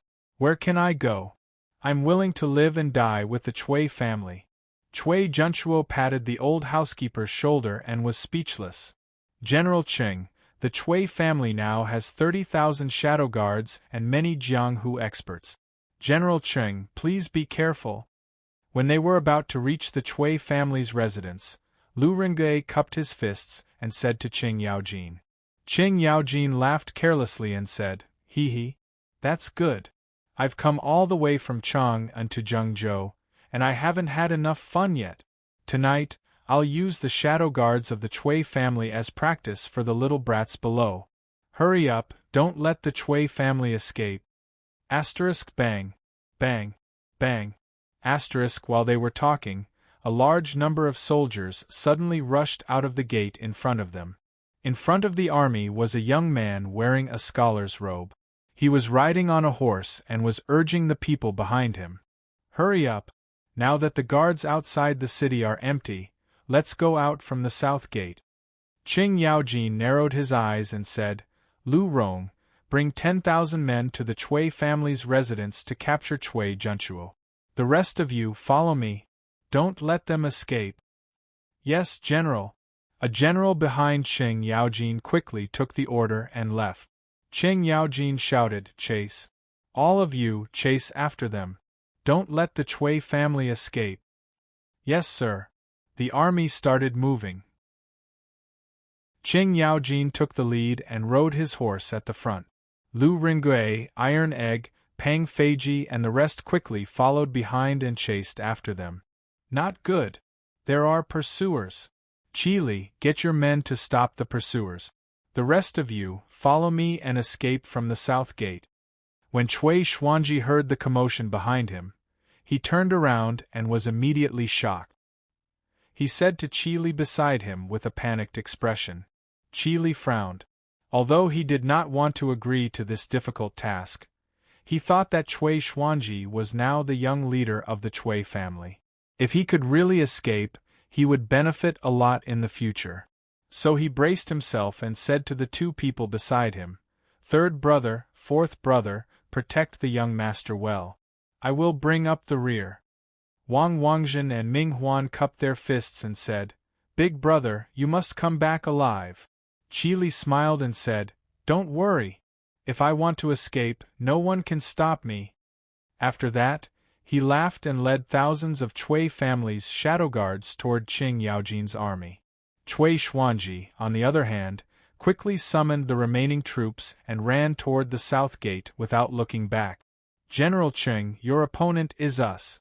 If you want to pass through this road, you have to pass through us first. Qi Li led 5,000 shadow guards and blocked the path of Qing Yaojin's army. Guanqing County was not like Chang'an City. The distance between the streets was small. Naturally, the streets were not as wide as those in Chang'an City. 6 or 7 people standing side by side basically blocked the entire road. Therefore, Qi Li and the others had completely blocked off the path. Hey! You talk big. Oh, you're a grandmaster. Old Qing, will fight you. Lu Ringui, take 20,000 men and go around the side streets to chase after the Chui family. Leave these people to me. Qing Yaojin narrowed his eyes and looked at Qi Li. Suddenly, his eyes burned with the fire of war. But his mind was still clear. He knew that he could not let anyone from the Chui family escape tonight. So he ordered Lu Ringui. This was also a test for Lu Ringui. Yes, General Qing. Lu Ringui clasped his fists and left. Cui Xuanji's plan was perfect. He let Qi Li block Qing Yaojin while he slipped away from the South City Gate. Once he reached the South City Gate, he could recruit the guards near the South City Gate. Wouldn't his strength increase by several times? But sometimes dreams were full, but reality was harsh. Just as he reached the South City Gate, Cui Xuanji found that it was already chaotic. The recruits at the East City Gate rebelled. How could the South City Gate be spared? The recruits and veterans here were also fighting. In the beginning, the Chui family had recruited 250,000 new soldiers with 50,000 old soldiers, 30,000 shadow guards and 20,000 government soldiers, as the foundation to expand into a 300,000-strong army. However, their foundation was not solid enough. Moreover, the Chui family's recent actions had really made those new soldiers bitterly disappointed. In addition, Lu Ringui had raised his arms and led a group of people to rebel against the Chui family at the East City Gate. The time bombs that the Chui family had buried finally exploded on this night. Now, in Guanqing County, the recruits who knew that the Imperial Army had entered the city all picked up their weapons and fought with the veterans who usually shouted at them. When Cui Xuanji arrived at the South City Gate, he saw this scene. 50,000 to 60,000 recruits were fighting 5,000 to 6,000 veterans. It was basically 10 against 1, and veterans were dying in pools of blood. Cui Xuanji gritted his teeth and said, Go to the west city gate. Ha ha. Young Master Chui, you can't go anywhere today. Stay here. While Chui Xuanji was hesitating, Lu Rengue arrived with the army. Go. Go. Kill them. Chui Xuanji's expression changed and he said viciously. Clang. Wang Wangjin and Ming Huan looked at each other, drew their swords and stabbed at Lu Rengue. They knew that it was impossible for them to fight their way out in this situation. Almost everyone in Guangxing County was House Chui's enemy. They might as well capture Lu Rengue and force the imperial army to retreat and let them out of the city. It was a good plan, but Lu Rengue was someone who had been on the battlefield for a long time. How could he be so weak?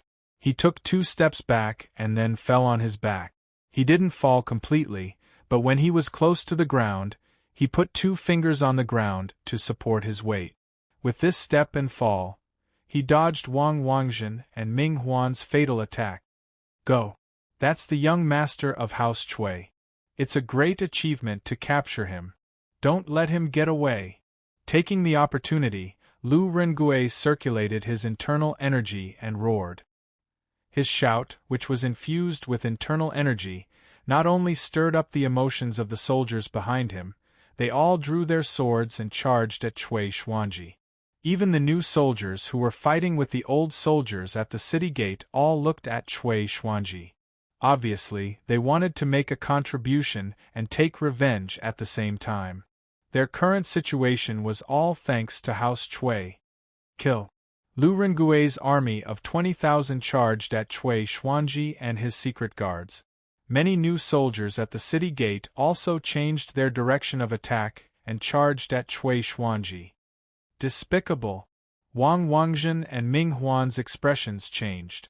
They wanted to go back to help, but Lu Rengue wouldn't let them go. His right hand twirled his saber, and he took the initiative to attack Wang Liangzhen and Ming Huan. Colonel Lu, let me help you. Iron Egg was anxious.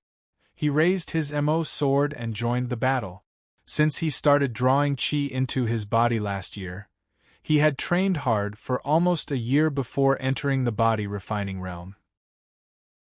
Although Wang Wangjin and Ming Huan were both experts in the qi transformation realm, Iron Egg wasn't afraid.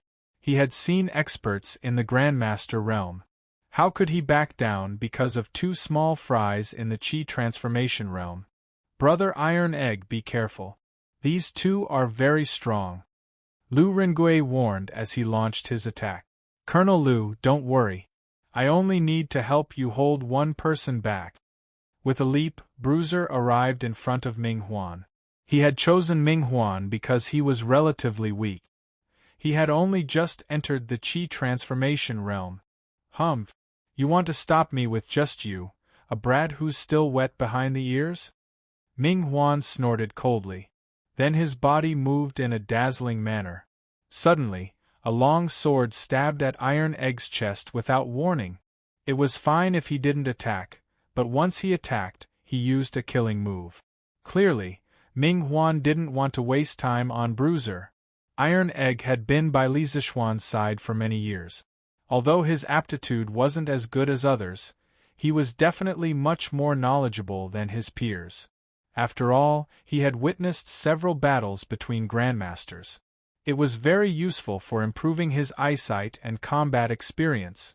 The moment the long sword was unsheathed, Iron Egg had already reacted. He stabbed his Mo sword into the ground and used his hands to block Ming Huan's killing blow. Humph! Arrogant! Ming Huan was surprised at first, but then he sneered. The long sword quickly stabbed at Iron Egg's chest. Iron Egg first took 2 steps back and dodged the attack. Then he grabbed Ming Huan's wrist and used Tai Chi to push Ming Huan away. Ming Huan staggered and almost fell to the ground. His heart was filled with disbelief. What kind of martial arts was this? Why did he feel like he couldn't use any strength? Big brother, let me borrow your sword. Iron Egg borrowed a sword from a soldier next to him. Then he looked at Ming Huan, his eyes full of eagerness. Sure enough, actual combat was the best way to make one's blood boil and focus their attention. He knew that he couldn't beat Ming Huan, but he wanted to use the Tai Chi sword that Li Zixuan had taught him to hold Ming Huan back. After Lu Rengui finished off Wang Zhen, he would be free to deal with Ming Huan. Hey! I didn't expect you to have some skills. But you won't be so lucky next time. Ming Huan's expression was very unsightly. He took a deep breath, and then he vanished on the spot. A moment later, he appeared above Iron Egg, and then he swooped down and stabbed his sword towards the top of Iron Egg's head. Iron Egg's eyes flashed. He lifted the long sword he borrowed and used Tai Chi. His sword was like a magnet, firmly sucking Ming Huan's long sword. His whole body leaned back, forming a very small angle with the ground. Tai Chi Sword Technique 38. Phoenix Wings Spread. Iron Egg's wrist moved slightly and twirled the sword twice. The tyrannical force on Ming Huan's long sword was instantly deflected by Iron Egg, sacrificing oneself to follow others, failing to lead in, pulling 1,000 pounds with 4 tails. This time, Ming Huan didn't dare to underestimate Iron Egg anymore. The two of them tangled together again. Iron Egg relied on his exquisite Tai Chi sword technique to defend with all his might. Ming Huan wanted to finish off Iron Egg as soon as possible. One of them was in a hurry and the other was slow. It was a bit like the situation when Snake King ambushed Li Zixuan in Chang'an City last year. On the other side, Lu Rengui and Wang Liang's fight had basically come to an end. Because Wang Liang was overcautious and had distracting thoughts, Lu Rengui found a few openings and left 3 sword wounds on Wang Liang's body. At this time, Wang Liang's arm was injured and his sword technique revealed a big opening. Lu Rengui seized the opportunity and stabbed Wang Liang's throat. Puchi! Wang Liang didn't have time to change his technique. Lu Rengui's sword slit Wang Liang's throat. Wang Liang clutched his neck and fell to the ground. Third brother! Ming Huan roared and tried his best to rush over, but he was held back by Iron Egg. Lu Rengui sneered and rushed forward. He and Iron Egg fought Ming Huan together. Ming Huan couldn't even kill Iron Egg, let alone Lu Rengui, who was even more powerful than him. How could he be a match for Lu Rengui? In less than 10 rounds, he was defeated. Iron Egg sneakily attacked him and pierced his heart. At the city gate, the Chui family's shadow guards were basically wiped out. Chui Xuanji had been captured by Feng Wu and the rest. Lu Rengui laughed and said, "Let's go. Let's go to the Chui mansion and meet up with General Cheng." As soon as he finished speaking, a loud voice came from behind, "Ha ha! No need. Everyone in the Chui family has been captured. Since you are done here, follow me to the provincial governor's mansion." It was Cheng Yaojin leading a large group of people to support them. How could Qi Li and his men be a match for Cheng Yaojin? The battle over there ended even faster. As for the Chui mansion, Chui Junchuo had sent all her shadow guards to protect Chui Xuanji. Cheng Yaojin's aide led the troops to the Chui mansion and captured all the Chui family members without any effort. At this point, the Chui family of Qinghe had become history. A 1,000-year-old family was wiped out in one night. Life was unpredictable. How sad. Chapter 1336. All the guards of the Chui family were annihilated. The old soldiers of the Zhechong house in Zhengzhou didn't even need the imperial court's army to act. They were either annihilated by the new soldiers who had a deep grudge against the Chui family or kneeled down and surrendered. All the reactionary forces in Guangxing County were finally wiped out. The clansmen of the Chui family in Qinghe, all the officials and generals in the provincial governor's manor, as well as the county magistrate and registrar of Guangxing County, were all captured and locked up in the prison of the provincial governor's manor. Li Jing directly took over the provincial governor's manor. Hundreds of thousands of soldiers from outside the city entered the city at night.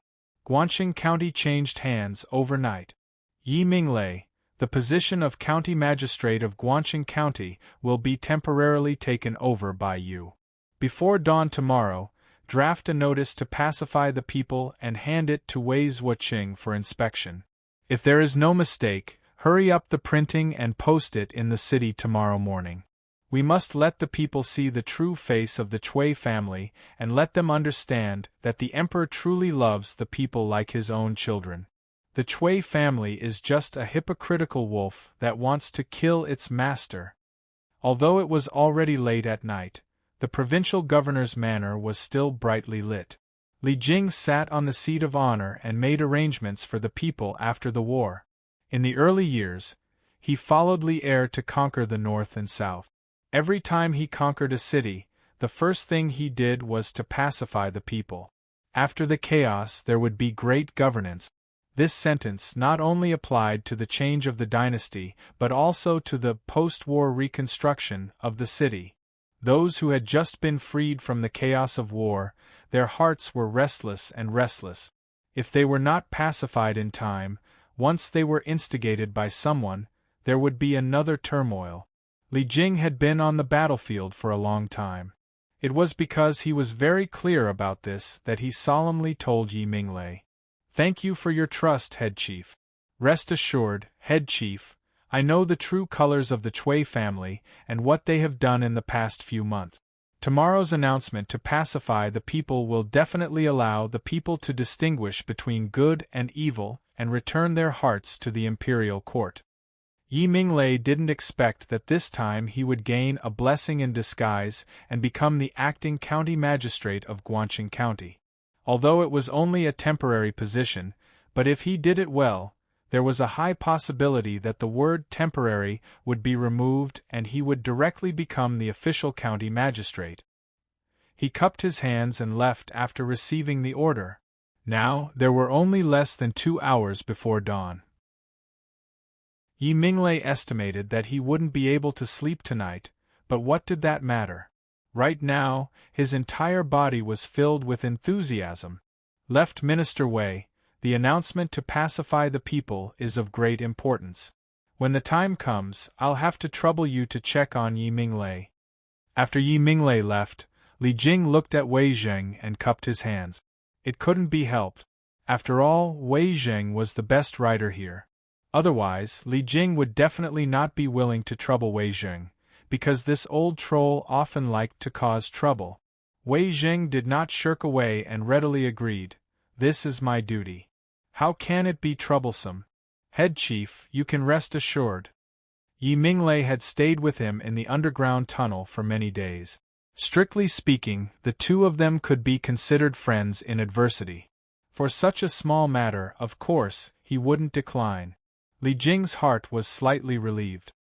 He looked at Qing Yaojin, Qin Xiong and the rest who were sitting below and said, "This time, everyone has done their best to besiege Guangqing County. When we return to the imperial court, this old man will definitely report to the emperor and reward you according to your merits." Everyone stood up and cupped their hands. "Thank you, head chief." Li Jing nodded and said, "It's not early now. Everyone has been working very hard these days. Quickly go and rest. Tomorrow, all the generals must count the casualties and submit the battle report to this old man. This way, this old man can send the news of victory to the emperor." "Yes." Everyone responded and cupped their hands to bid farewell. The incident happened suddenly and it was already 1 o'clock in the morning. There was no place for them to stay in the city. So tonight, they all stayed in the guest rooms of the provincial governor's residence. Who asked Pan Zhinyue to have so many rooms in the provincial governor's residence? Wen Hao, at first, I really didn't expect that you would come all the way to Guangqing County to save me. You knew that there was a war here, but you still insisted on coming. Aren't you afraid of accidents? In a garden in the west courtyard of the provincial governor's residence, Little Fish and Meng Wenhao sat on a stone bench. With a faint light from the lantern beside them, they talked about the joy of reunion in a foreign land. Which girl didn't yearn for love? Girls of this age were all infatuated.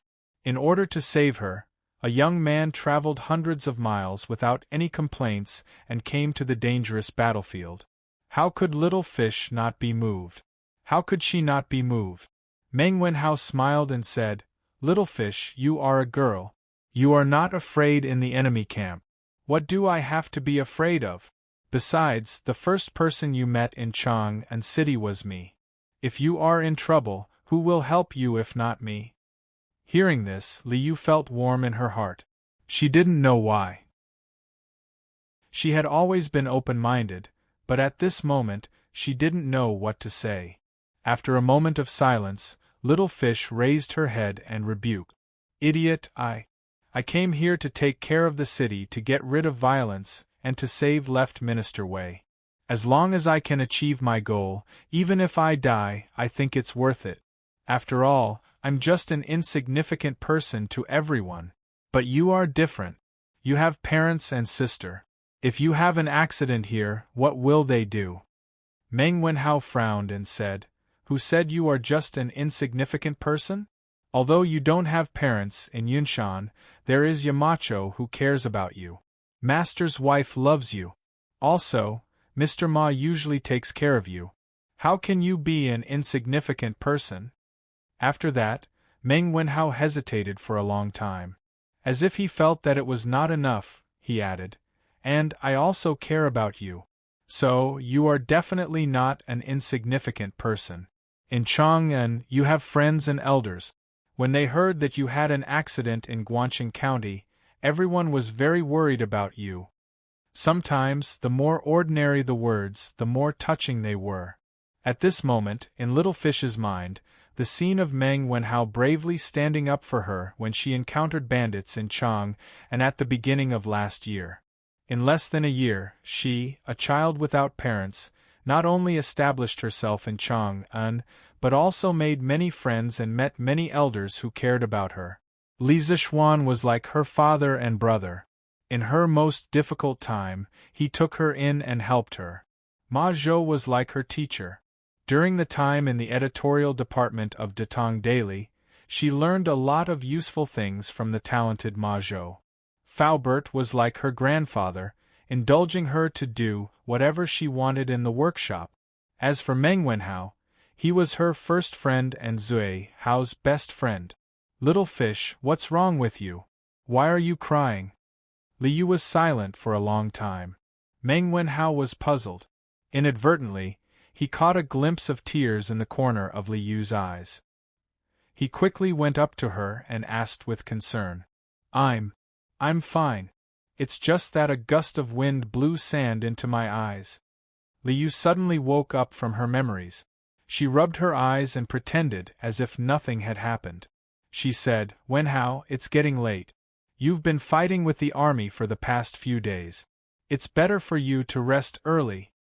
Meng Wenhao felt a little strange, but he didn't know where to start. He could only say, Okay. Little fish, you should rest early too. Let's talk tomorrow. Okay. Little fish nodded. Meng Wenhao turned around and left.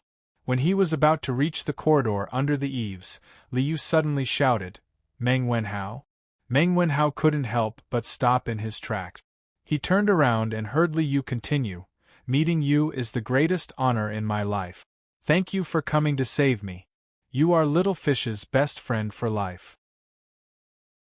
After that, Little Fish's face suddenly turned red. She hurriedly turned around and ran back to her room. Meng Wenhao was stunned. After a long time, he shook his head and smiled. He then walked into the room. Let old Chui go. Let the Chui family go. The Chui family are all good people. Let old Chui go. He is a good person. Yes. The current emperor killed his brother and imprisoned his father. It's a treacherous act. He needs a wise leader like old Chui to take over the throne to help the country. Li Jing, old Chui is only helping me to help the country. What's wrong with that? Why do you want to capture him? Let old Chui go.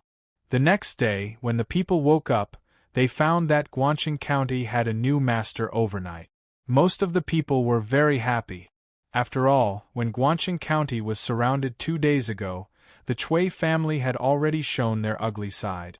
The people all knew that as long as the Chui family was in power, they would very likely be captured and sent to their deaths to defend the city. Thus, the next morning, when the people learned that the imperial army had entered the city and that the Chui family had been destroyed, they all rushed to spread the news. The city could be said to be extraordinarily lively. However, there was a group of people who were filled with righteous indignation when they learned that the Chui family had been destroyed and Chui Junchuo had been captured. They went to the provincial governor's residence together and completely blocked the entrance. They stood in front of the door and loudly protested. These were all Confucian scholars of Guangxing County. They had previously relied on the Chui family, hoping that they could one day enter the court and become officials through the Chui family's connections in the court. Perhaps some of them had recently been fantasizing about helping the Chui family succeed in their rebellion and become heroes of the founding of the country. But now, Li Jing had destroyed the high and mighty Chui family in their hearts. At the same time, he had also extinguished their dreams in their hearts. Thus, these greedy Confucian scholars came to the provincial governor's residence to cause trouble. On the other hand, this also showed that the Zhengzhou Daily had been very successful in brainwashing these people. Li Jing, who had heard the commotion, couldn't help but be furious when he heard the Confucian scholars shouting at the door. He turned his head and said to a guard, "Beat them all away with sticks." Yes. After a while, a group of armored soldiers rushed out of the provincial governor's residence. They held wooden sticks in their hands and rushed toward the crowd. "Ouch! My leg! Ouch! My head! Li Jing, how dare you? We are the disciples of the saint. How dare you use weapons? You are going against all the scholars in the world. Indeed, there are incapable rulers and treacherous officials. After you die, you will go down in history in infamy." The leading scholar shouted loudly at the top of his voice. Li Jing, who was about to enter the house, had a change in expression at this moment. He said in a low voice, "Arrest all of them and send them to prison." The Confucian scholars had harmed the country.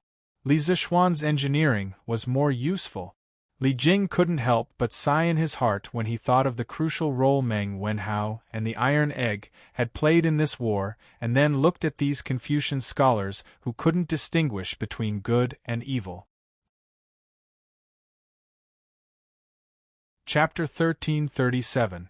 Chief Steward, there are so many Confucian scholars. Should we arrest them all? In front of the Guangxing provincial governor's office, a guard hesitated when he heard Li Jing say that he wanted to arrest all the Confucian scholars. The great Tang was founded on martial arts. Although it was not like the Song and Ming dynasties, ordinary people still respected scholars. Today, more than 200 Confucian scholars came to the provincial governor's office to cause trouble. Compared to the number of scholars the Chui clan had raised, these were just a drop in the ocean. However, if Li Jing arrested all of these Confucian scholars, it would definitely shake the court and cause all the scholars in the world to attack him. Guangxing County has just been established. We need to calm the people down. Arrest them and interrogate them first.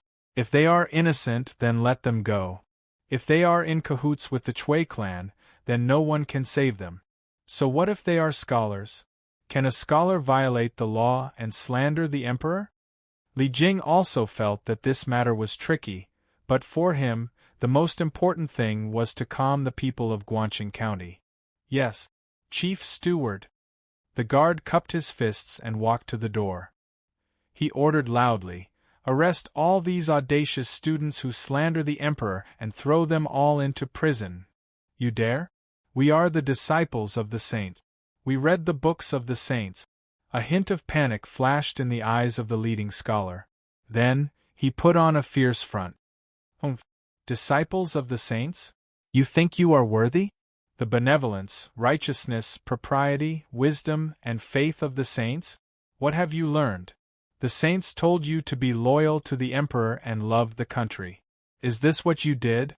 You are just a bunch of selfish and greedy scoundrels in troubled times. Are you worthy of being called disciples of the saints?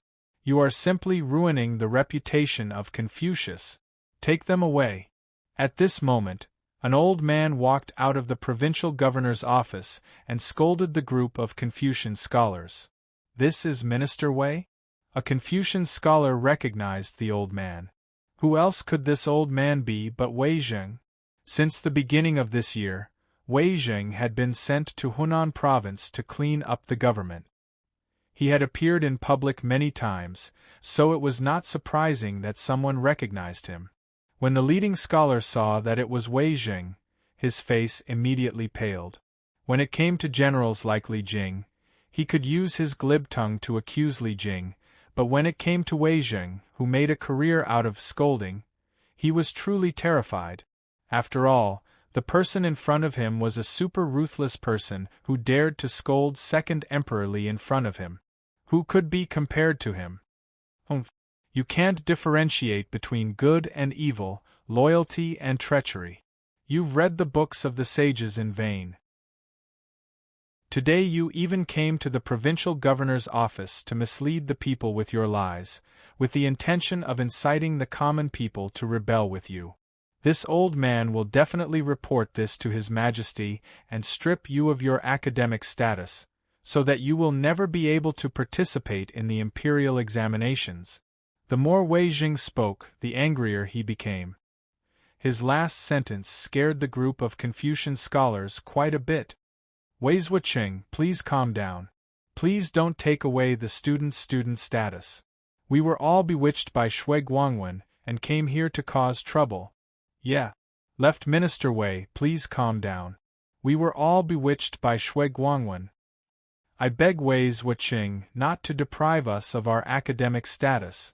Wicked people needed to be tamed by wicked people, and scholars naturally needed to be tamed by scholars."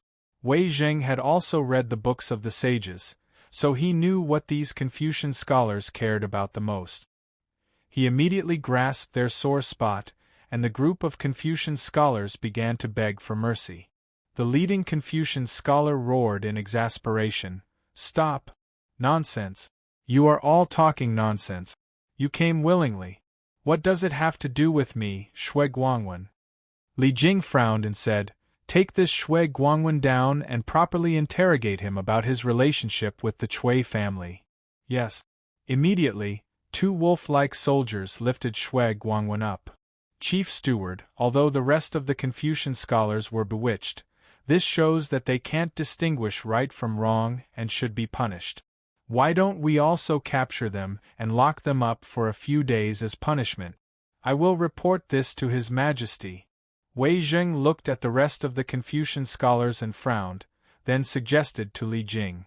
Li Jing originally had such a plan. When Wei Zheng said this, he had no more scruples in his heart. He waved his hand and said, "Capture them all and properly interrogate them." Yes. A group of soldiers surrounded the 200 Confucian scholars. Now that the Confucian scholars knew fear, they all knelt down and begged for mercy. At this time, the onlookers burst into cheers. "Good. Good capture. A few days ago, it was you people who were talking about how good the Chui family was. In the end, you almost killed all of us in Guanqing County. You lackeys of the Chui family, relying on a few books to help the Chui family confuse us, the people. You are really vicious, you deserve to die." "That's right. I beg left Prime Minister Wei and General Li to make the decision for the people and severely punish these scholars." Back then, the Chui family established the Zhengzhou Daily and ordered the scholars under them to give lectures in the streets, promoting Li Er's brutality and praising the Chui family's benevolence and righteousness. This encouraged the people to actively join the army and support the Chui family. However, in the end, the Chui family used them as stepping stones and scapegoats in their plans for hegemony. So now, not only did the people hate the Chui family, but they also hated these Confucian scholars who helped the tyrant. This was the aspiration of the people. Wei Jing pursed his lips. He was a little sad but also a little relieved. He turned around and shouted at the backs of the Confucian scholars who were being escorted away, "This is the aspiration of the people, do you see it? You bring disaster to the country and the people, but you call yourselves the children of saints. You have let down Confucius and the people of this world. As long as I, Wei Xuanqing, am in this world, I will make sure that you scum will never be able to rise again." After that, he looked at Li Jing and said, "Director Li, please let me handle these Confucian scholars. If there is anything illegal on them, I will not be merciful." Previously, His Majesty asked me to come to Hunan province to clean up the governance. I didn't expect that the Chui family would rebel halfway. Now that the rebellion has been quelled, but the officialdom in Hunan province still needs to be cleaned up in time. So, Director Li, you take the army back to Chang'an first. I will stay here and give Hunan province a bright future." Li Jing was shocked and moved. He couldn't help but respect Wei Zheng because Wei Zheng took the initiative to take on this kind of dirty and tiring work. Obviously, he wanted to take the blame for him. If he were to deal with this matter, it would definitely cause many civil officials in the imperial court to impeach him. Wei Zheng was helping him to reduce the trouble. "In that case, I will have to trouble you," left Prime Minister Wei. Li Jing cupped his hands and said, "The city has just been taken care of, and the security around Zhengzhou is also worrying. In order to avoid the danger last time, I will leave 5,000 troops for you to use." Wei Zheng didn't refuse because although the Chui family had been destroyed, who knew if there were any remaining forces stirring up trouble in the dark? He cupped his hands and said, "Then I will thank you, Director Li." At noon, after eating lunch, Li Jing called Meng Wenhao over and handed him a letter and said, "Quickly send this news back to Chang'an. After the army replenishes their rations, we will return to the imperial court tomorrow." Since Wei Zheng was willing to stay in Guangxing County to clean up this mess, Li Jing felt that there was no need for him to stay here. In terms of pacifying the people, Wei Zheng was undoubtedly better than him. As such, he planned to return to the imperial court tomorrow morning. Why wait until tomorrow? The main reason was that the army didn't bring much rations to ensure the speed of the march. If they didn't replenish their rations in Guangxing County, the army would probably starve on the way back. "Yes, Director." Meng Wenhao took it with both hands and was about to turn around and leave when Li Jing stopped him. "Meng Wenhao, wait." Meng Wenhao was confused and didn't know what Li Jing wanted. Li Jing got up and coughed twice. His face flashed with embarrassment. "Cough, cough. Meng Wenhao, do you have any intention of making contributions in the military in the future? With your talent in telegraphy, this old man can persuade His Majesty to give you a position in the army. What do you think?" Poaching, the dignified military god of Tang actually wanted to poach someone. Because of Han Yushi, Li Zishuan was Li Jing's junior. But now, Li Jing actually wanted to poach his student. No wonder he had an embarrassed look on his face just now. Meng Wenhao obviously didn't expect Li Jing to say this to him. Hearing this, he was stunned for a moment and then took 2 steps back. He solemnly bowed and replied, "Director's military achievements are outstanding and awe-inspiring. It is indeed my honor to be able to serve beside you. But Wenhao's skills were all taught to me by Yamacho. Even if Wenhao wants to go to the military, Wenhao has to get Yamacho's permission. Besides, I only learned a little about Yamacho's engineering. I don't want to leave Yanhuang College now, so I hope you can forgive me." Li Jing's face turned red and he waved his hand. "Cough, cough. It's fine, it's fine. I'm just asking casually. Don't take it seriously. When you return to Yunshan, don't mention this to Yamacho." If Li Zishuan were to find out about this, where would he put his old face? At this moment, Li Jing regretted asking just now.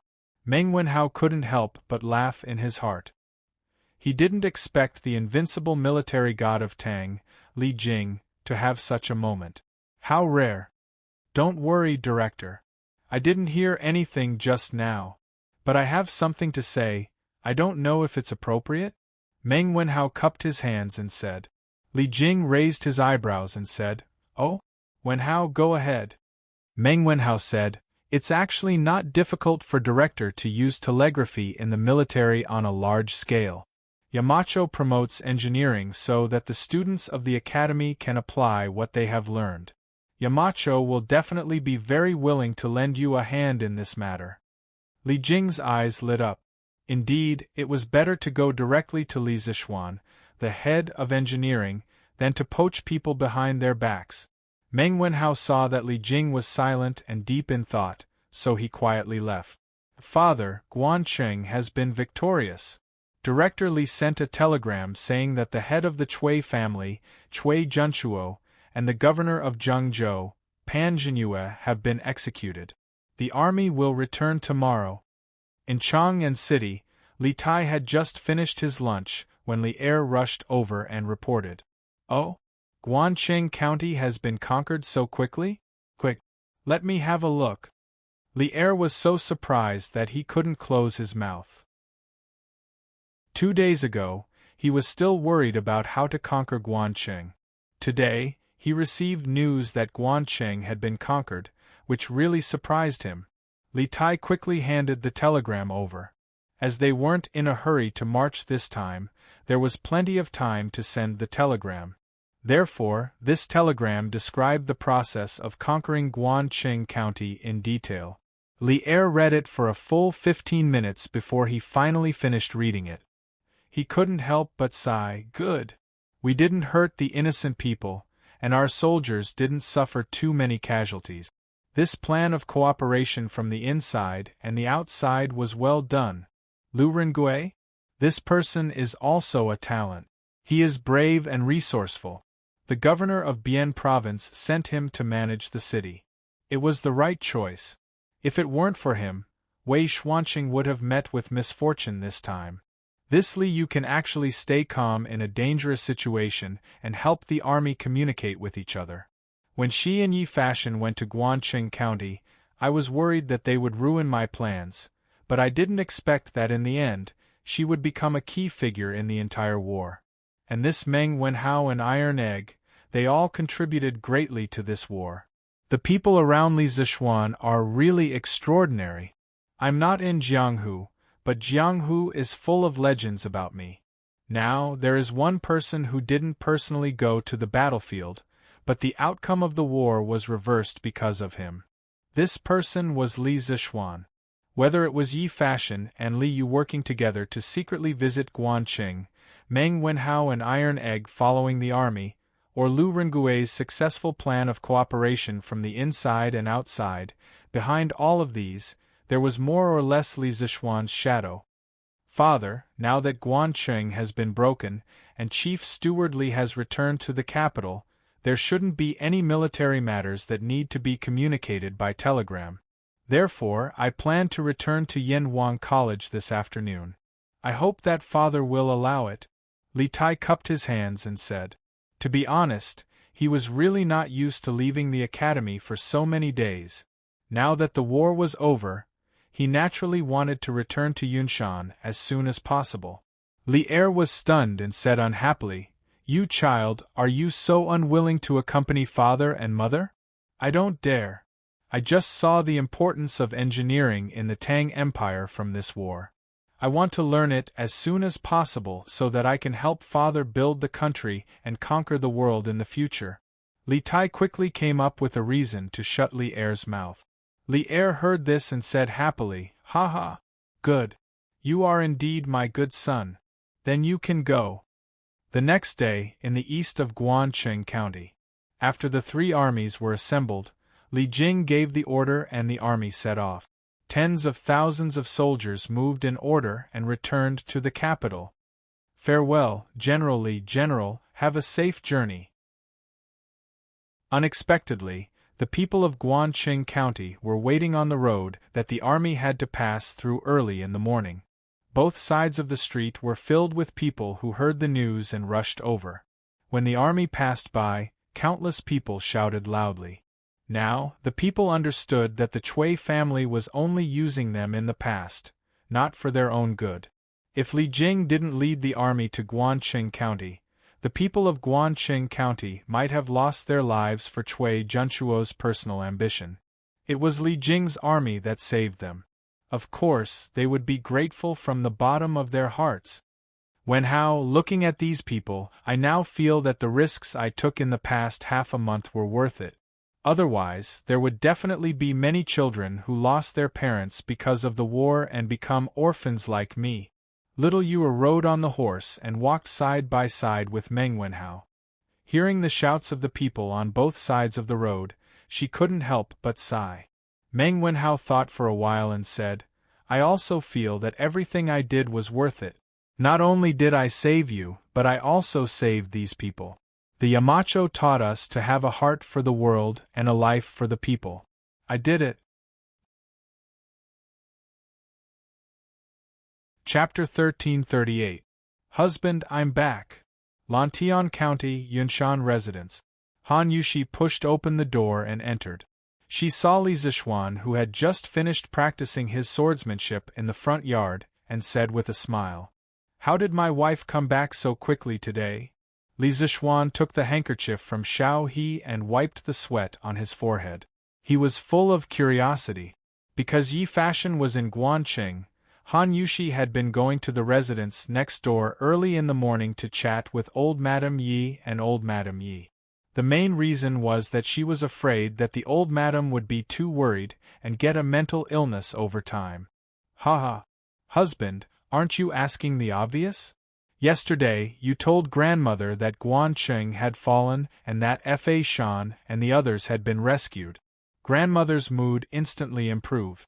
Why would she need me to comfort her? When I went there just now, grandmother had already left with grandfather. I heard from the servant that they had gone to the academy early in the morning. Han Yushi said with a smile. After Yi Fashion escaped from Guanqing, he did not return to the capital with the army. After bidding farewell to Little Your Iron Egg, Meng Wenhao, Lu Rengue and the others, he left for Nanyang. He planned to go home and bid farewell to his parents before going to the south to visit the famous mountains and great rivers. He wanted to visit the reclusive experts and pursue his own path. As for the merits, he did not care at all. Li Zixuan smiled and said, Grandfather and grandmother have reached the age where they should be enjoying their old age. Something like this happened a while ago and it really made them worry a lot. In the end, I did not expect Fa Shan to accompany little Yu to Guanqing. This child is kind. The Yi family really has a successor. Grandfather and the others should be happy for Fa Shan. Han Yushi asked curiously, Husband, do you value Fa Shan a lot? Li Zixuan now had hundreds of students, but she had never seen Li Zixuan value someone so much. Li Zixuan thought to himself that the future leader of the world's Taoist sects was definitely important to him. However, he could not say such things out loud. He thought for a while and said, The monk is very talented and intelligent. He is different from the other rich kids. He can endure hardships. It would be hard for someone like him to not succeed in the future. That's why I said that the Yi family has a successor. Han Yushi nodded with a smile. Then, she rolled her eyes and said, Husband, Iron Egg has helped a lot during this expedition. Do you think His Majesty will reward him? In the end, this was his biological sister. Back then, after Iron Egg went to manage the city, Han Yushi was extremely worried every day. Now that Iron Egg was about to return in triumph, Han Yushi, as his sister, began to worry about whether her younger brother would be able to get the reward he deserved. Li Zixuan patted his wife's shoulder and replied, Wife, don't worry. His Majesty has always been fair in his rewards and punishment. Iron Egg's contribution is obvious to all. His Majesty will definitely not ignore it. Actually, I don't want to see His Majesty reward Iron Egg too much. He is still young. If the reward is too much, I'm afraid he will lose the motivation to improve himself. Han Yushi said thoughtfully, Husband, you have a point. However, Iron Egg's contribution this time is not that great. I think he should only get some reward money. Young master, young master. Just then, Song Xiaoxi's voice came from outside the courtyard. Li Zishuan turned around and said, "What is it? Come in and talk." Han Yushi saw that Li Zishuan had something important to do, so she went into the house first. Song Xiaoxi entered the courtyard and walked to Li Zishuan's side. He bowed and said, "Young master, the drainage canal beside the Ba River has already drained all the water in the Mei village section of the river. Today, the foundation of the dam will be built. Do you want to go and take a look?" Li Zishuan heard this and his spirit was lifted. He said with a face full of joy, "Okay. You go first. I will change my clothes and be there soon." The reason why Li Zishuan did not personally participate in this battle was mainly because he was focused on the Ba River Dam. In the past half a month, under the joint efforts of him, Mo Huai and Yen Xiaoning, they had solved many engineering problems in the construction of the dam. The most important thing was that Li Zishuan had solved the most critical problem in the reinforced concrete dam project: steel making. Next to the ironworks of the workshop, a small steel mill appeared. The ancient people did know how to make steel. In the late spring and autumn period before 476 BC, man-made steel had already appeared in China. By the time of the Eastern Han Dynasty, the technology of steelmaking had already been mastered. The most commonly used techniques were stir-frying and tempered steel. The so-called stir-frying was to heat pig iron until it was melted or basically melted, then stir it in the furnace. The carbon contained in the pig iron would be removed by the oxygen in the air, thus obtaining steel. The quality of steel produced by this method was not high. As for tempered steel, it was to repeatedly heat, fold, and forge a piece of iron. The purpose was to make the structure of the steel dense, the composition of the steel body more uniform, reduce impurities, and thus improve the quality of the steel. Therefore, the quality of the swords made from tempered steel was very high. Although the quality of tempered steel was high, this method had low output and high cost, and it was difficult to meet the needs of industrial development. The method Li Zishuan used was the converter steelmaking method. This method was invented by the British H. Bessemer in 1856. The oxidizing agent used in the process was oxygen. Air was blown into the molten pig iron to oxidize the impurities such as silicon and manganese. A large amount of heat was released during the oxidation process. 1% silicon could raise the temperature of pig iron by 200 degrees Celsius, allowing the furnace to reach a high enough temperature. Converter steelmaking was carried out in the converter. The shape of the converter was like a pear, with refractory bricks on the inner wall and many small holes, tuyères, on the side of the furnace. Compressed air was blown into the furnace from these small holes. It was also called a side-blown converter. In the beginning, the converter was horizontal. Liquid pig iron at 1,300 degrees Celsius was poured in and a certain amount of quicklime was added. Then air was blown in and the converter was rotated to make it stand upright. At this time, the surface of the liquid pig iron reacted violently, causing iron, silicon, and manganese to oxidize, FeO, SiO2, MnO, and form slag. Using the convection of the molten steel and slag, the reaction spread throughout the furnace. A moment later, when there was only a small amount of silicon and manganese left in the molten steel, the carbon began to oxidize and form carbon monoxide, exothermic, causing the molten steel to boil violently. A huge flame appeared at the mouth of the furnace due to the overflowing carbon monoxide burning. Finally, phosphorus also oxidized and further formed ferrous phosphate.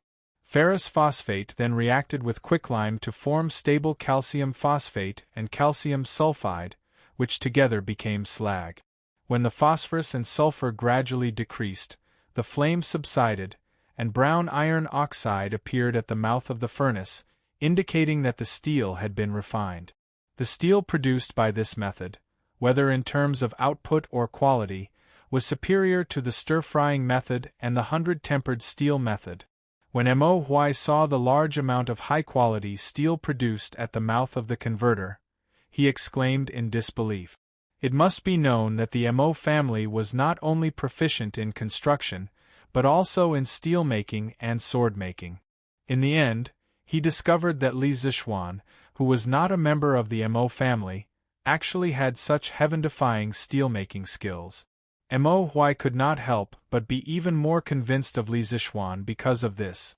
After solving the steel-making process, Li Zishuan experimented with the mixture of steel and cement. The degree of hardness was comparable to that of a boulder.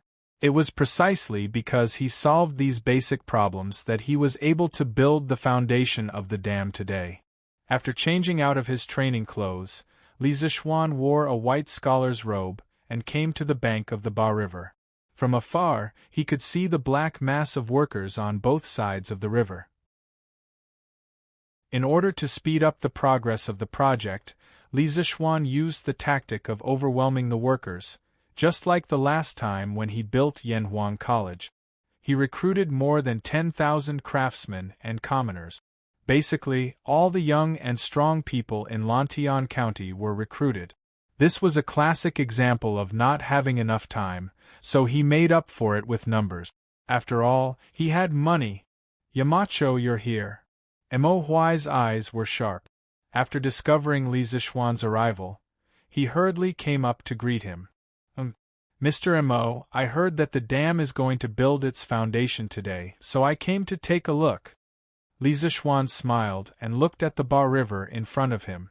Due to the drainage canal next to it, the water in this section of the river had already been drained, revealing the yellow riverbed. The soft sand on the riverbed had already been dug away by the craftsmen and commoners. In a while, they would be building the foundation from where they were dug away. Seeing this scene, Li Zishuan felt a surge of pride in his chest. With a sigh, he said, "After several months, we've finally passed the most difficult time. Before this, who would have thought that we could cut off the surging Ba River in such a short period of time? Now, not only are we cutting it off, but we also have to build a dam with a width of several feet in the middle. From now on, the natural moat will be cleared." Hearing this, Mo Huai laughed and said, "In the end, Yamacho's plan is the most appropriate. Moreover, Yamacho has invested so much manpower, material, and financial resources. If we can't produce results as soon as possible, it would make this old man look incompetent." Li Zishuan hurriedly said, "Why do you say that, Mr. Mo? During this period of time, the one who has worked the hardest is none other than you. When the dam is completed, you will be the hero of the entire Lantian County. All the people who have benefited from the dam will be grateful to you." "Hey Yamacho, according to what you said, I don't have to work hard?" While the two were talking, Yan Xiaoning walked over from the side and said half-jokingly.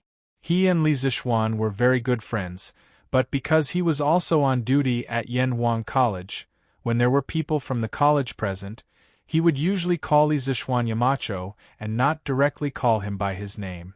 This was to give face to his own friend. Li Zishuan turned to look at Yan Xiaoning and said, "Haha. It's all hard work. It's all hard work. Oh right, Xiaoning, why don't I see ink girl?" Yan Xiaoning's eyebrows twitched and he almost vomited blood. A trace of embarrassment appeared on his face. He thought to himself, "This bad friend of mine is really touching the pot that doesn't boil. Mo Huai is still in front of me. Is it appropriate for you to mention his daughter in front of him? Ahem. Why is she here? She should be in the workshop right now." After being reminded by Li Zishuan, Yan Xiaoning didn't dare to face Mo Huai as usual. He was nervous and uneasy like a son-in-law meeting his father-in-law. "Young master, Elder Mo, the materials are ready. Should we start building the dam's foundation?" At this moment, Faubert came over to resolve Yan Xiaoning's embarrassment and said, "Yes, let's start." Li Zishuan smiled and nodded. Chapter 1339. The construction process of a dam was generally divided into 3 steps. First, cutting off the flow, Dig one or several tunnels or channels in the natural river, then cut off the river so that the water flows downstream through the diversion holes or channels. Second, excavating the foundation pit. The dam also needed a stable geological structure to be built, so the sediment on the river had to be dug out, and the embankments, like door frames, on both sides had to be dug out until the bedrock was exposed. Third, filling the dam body. Fill the dam body according to the type of dam, concrete dam, rockfill dam, etc., until the top was capped. Now, the Ba River Dam was in the second step. Under Li Zixuan's command, concrete pillars wrapped in steel bars were inserted into the foundation pit that had been dug in advance. The riverbed of the Ba River was suddenly filled with dang dang dang hammering sounds. After the reinforced concrete pillars were inserted into the riverbed, the next step was to use cement to fill the dam body below. Relatively speaking, this was not difficult, so Li Zixuan watched for half an hour, then said goodbye to Mo Huai and the others and left. When he passed by the workshop, Li Zixuan's heart skipped a beat. He did not go home directly, but walked toward the workshop. When he arrived at the workshop, he asked for Mo Lingwei's location. Li Zixuan went to a laboratory in the headquarters building of the workshop. The door was not closed, just left open. Li Zixuan walked in directly. Mo Lingwei was fiddling with a strange-looking machine on the table.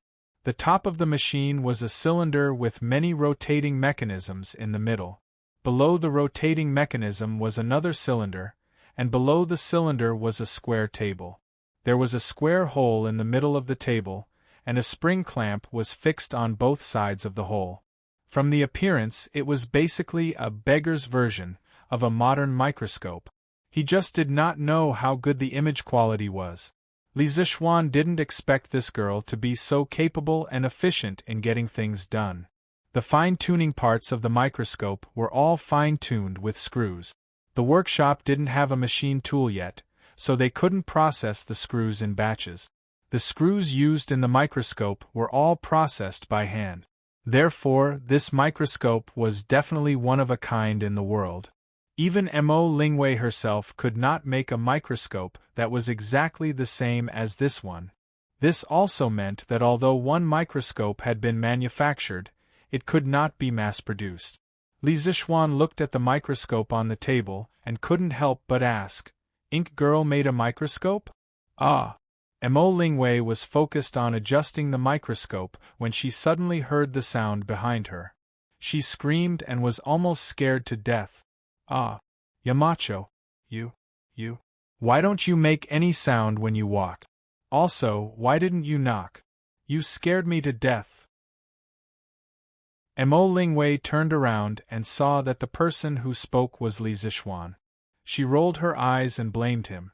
Li Zixuan said innocently, "Ink Girl, the door wasn't closed. Why would I knock? Also, who said that I don't make any sound when I walk? I didn't deliberately control my feet. Ink Girl, you were too focused, so you didn't hear it." Mo Lingwei proudly snorted and avoided the topic. She replied, "This microscope has basically been assembled according to Yamacho's instructions. Currently, it can see some small things, but there are still two problems that I don't understand." Li Zixuan curiously asked, "What are the problems?" Logically speaking, Mo Lingwei's practical ability in engineering was unparalleled in the entire Yanhuang College. Therefore, Li Zixuan was also very curious about the problems she encountered. First, there's the problem of the light source. Because the distance between the objective lens and the object being observed is very small, it's difficult for the light to shine on the object being observed. Therefore, the image seen through the eyepiece is very dark and difficult to distinguish. Second, what's the point of going through so much trouble to build the microscope? Is it just to see some small things? But if you want to see those small things, you can just use a magnifying glass. Why bother? Mo Lingwei frowned and was very puzzled. It had to be said that this girl's attainments in the field of optics were definitely at a higher level. Now that she was conversing with Li Zixuan, she had inadvertently used some professional terms. If it were anyone else, they probably wouldn't be able to understand it. Li Zixuan smiled and replied, Miss Mo, it's not that there's no solution to the first problem you discovered. First, you can use a set of immortal mirrors to guide the sunlight from outside the house or the candlelight from inside the house and reflect it onto the object. Second, we can directly create a light source under the stage that supports the object being observed. Create a light source? How do you create a light source? Yamacho, are you going to put a candle under it? That won't do. The candle will smoke the lens. Mo Lingwei quickly said. Li Zixuan was a little amused and said, Who said I'm going to use a candle as a light source? Don't worry, the light source I'm talking about will definitely not produce any smoke when it shines. Moreover, the light it emits will be several times brighter than the light from a candle. Mo Lingwei curiously asked, No smoke? Yamacho, is it possible that this light source doesn't need to be burned to emit light? But how can there be something in this world that can emit light without burning? Yamacho, quickly take out this light source and let me take a look.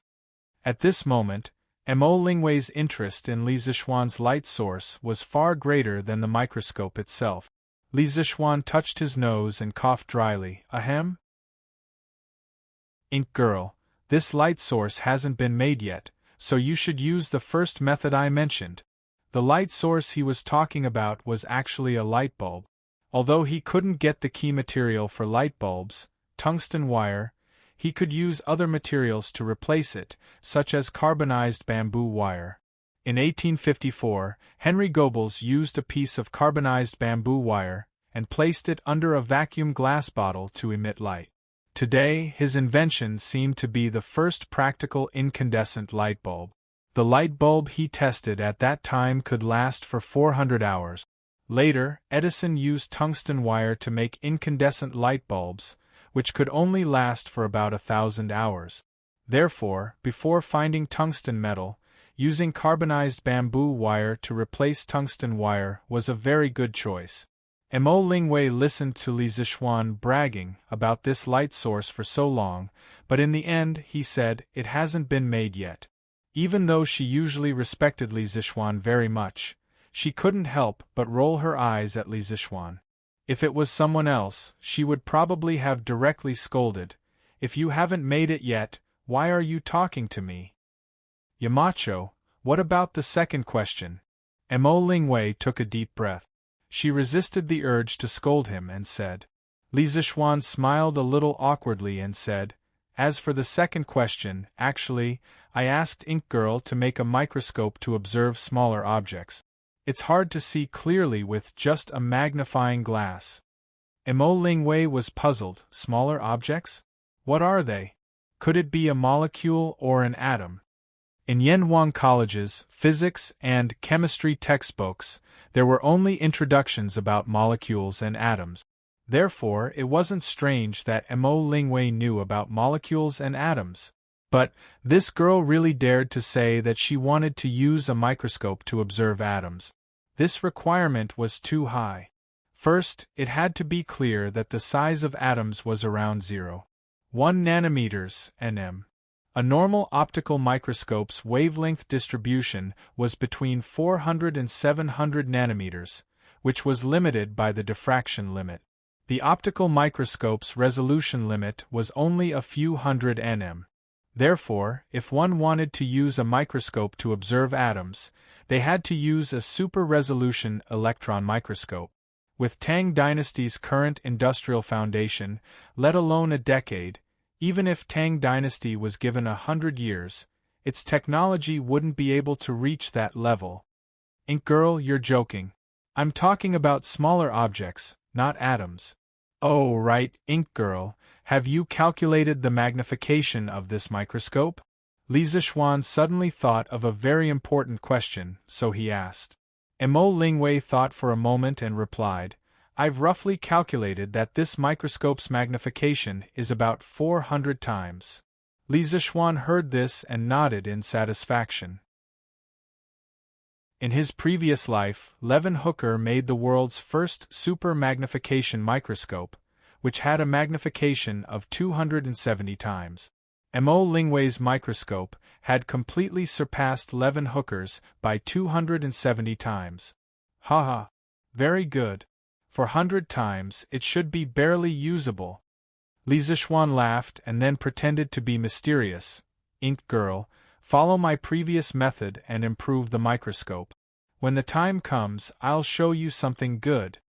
Mo Lingwei was very curious and asked, Yamacho, what is it? This is a secret for now. Li Zichuan chuckled and did not answer. Mo Lingwei curled her lips in dissatisfaction and then put on a pitiful expression and said, Yamacho, look at me, a girl.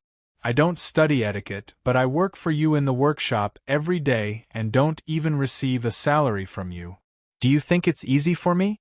You still treat me like this, you don't know how to treat a girl well. Li Zichuan quivered and thought that this girl was really a spoiled actress.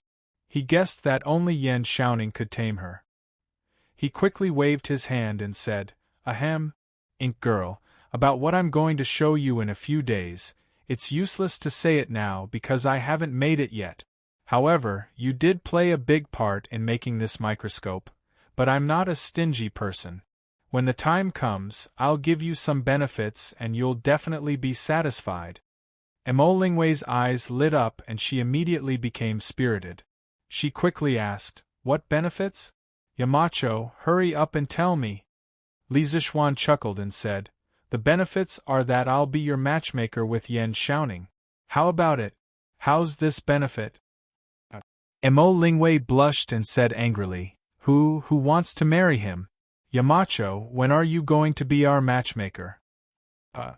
Li Zichuan was dumbfounded. He almost didn't get it. Cough cough. As soon as possible. I'll mention this to your father and Uncle Yan as soon as possible. You go ahead with your work, I still have something to do, so I'll leave first. Li Zichuan quickly left. He was afraid that if he stayed with this girl any longer, his brain would become abnormal. Chapter 1340. When Li Zichuan and Mo Lingwei were discussing the profound problems of the microscope, in the imperial palace of Chang'an City. In the imperial court, a report of victory set off a stormy wave. Yesterday I received a report of victory. Guangqing County was breached the night before yesterday.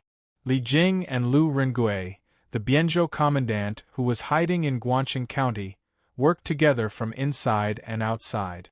Without wasting a single soldier, they attacked the city. The Chui family's guards and the provincial governor's mansion's rebel army were all executed.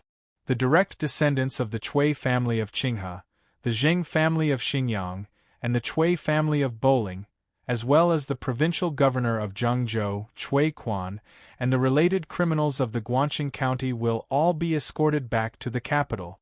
The soldiers of the three armies returned to the imperial court this morning. At this point, the danger of Luoyang has been resolved, the rebellion in Zhengzhou has been quelled, and the storm in Hunan province has been settled. In the morning, after dealing with the daily reports of the officials, Li Er announced such a big piece of news with a smile. The officials were in an uproar. In the past, when the imperial court sent troops to battle, once there was a report of victory from the front line, the soldiers who sent the report would usually shout XXX victory when they entered the city. Therefore, generally well-informed officials could know the victory of the imperial court's army in the front line before the imperial court. But now, all the news of victory came so quietly that the civil and military officials in Chang'an City did not notice it in advance. Not only that, the speed of the news was even more unbelievable. Fang Xianling stood up and cupped his hands, saying, Cui Junchuo and the others disregarded the emperor's grace and rebelled against the emperor. They were guilty of the most heinous crimes. Today they became prisoners. They deserved it. Now that the rebellion has been quelled, I congratulate your majesty. We congratulate your majesty. The civil and military officials bowed their heads and congratulated loudly. Li Er nodded his head and said, aristocratic families rose up at the end of the Eastern Han Dynasty.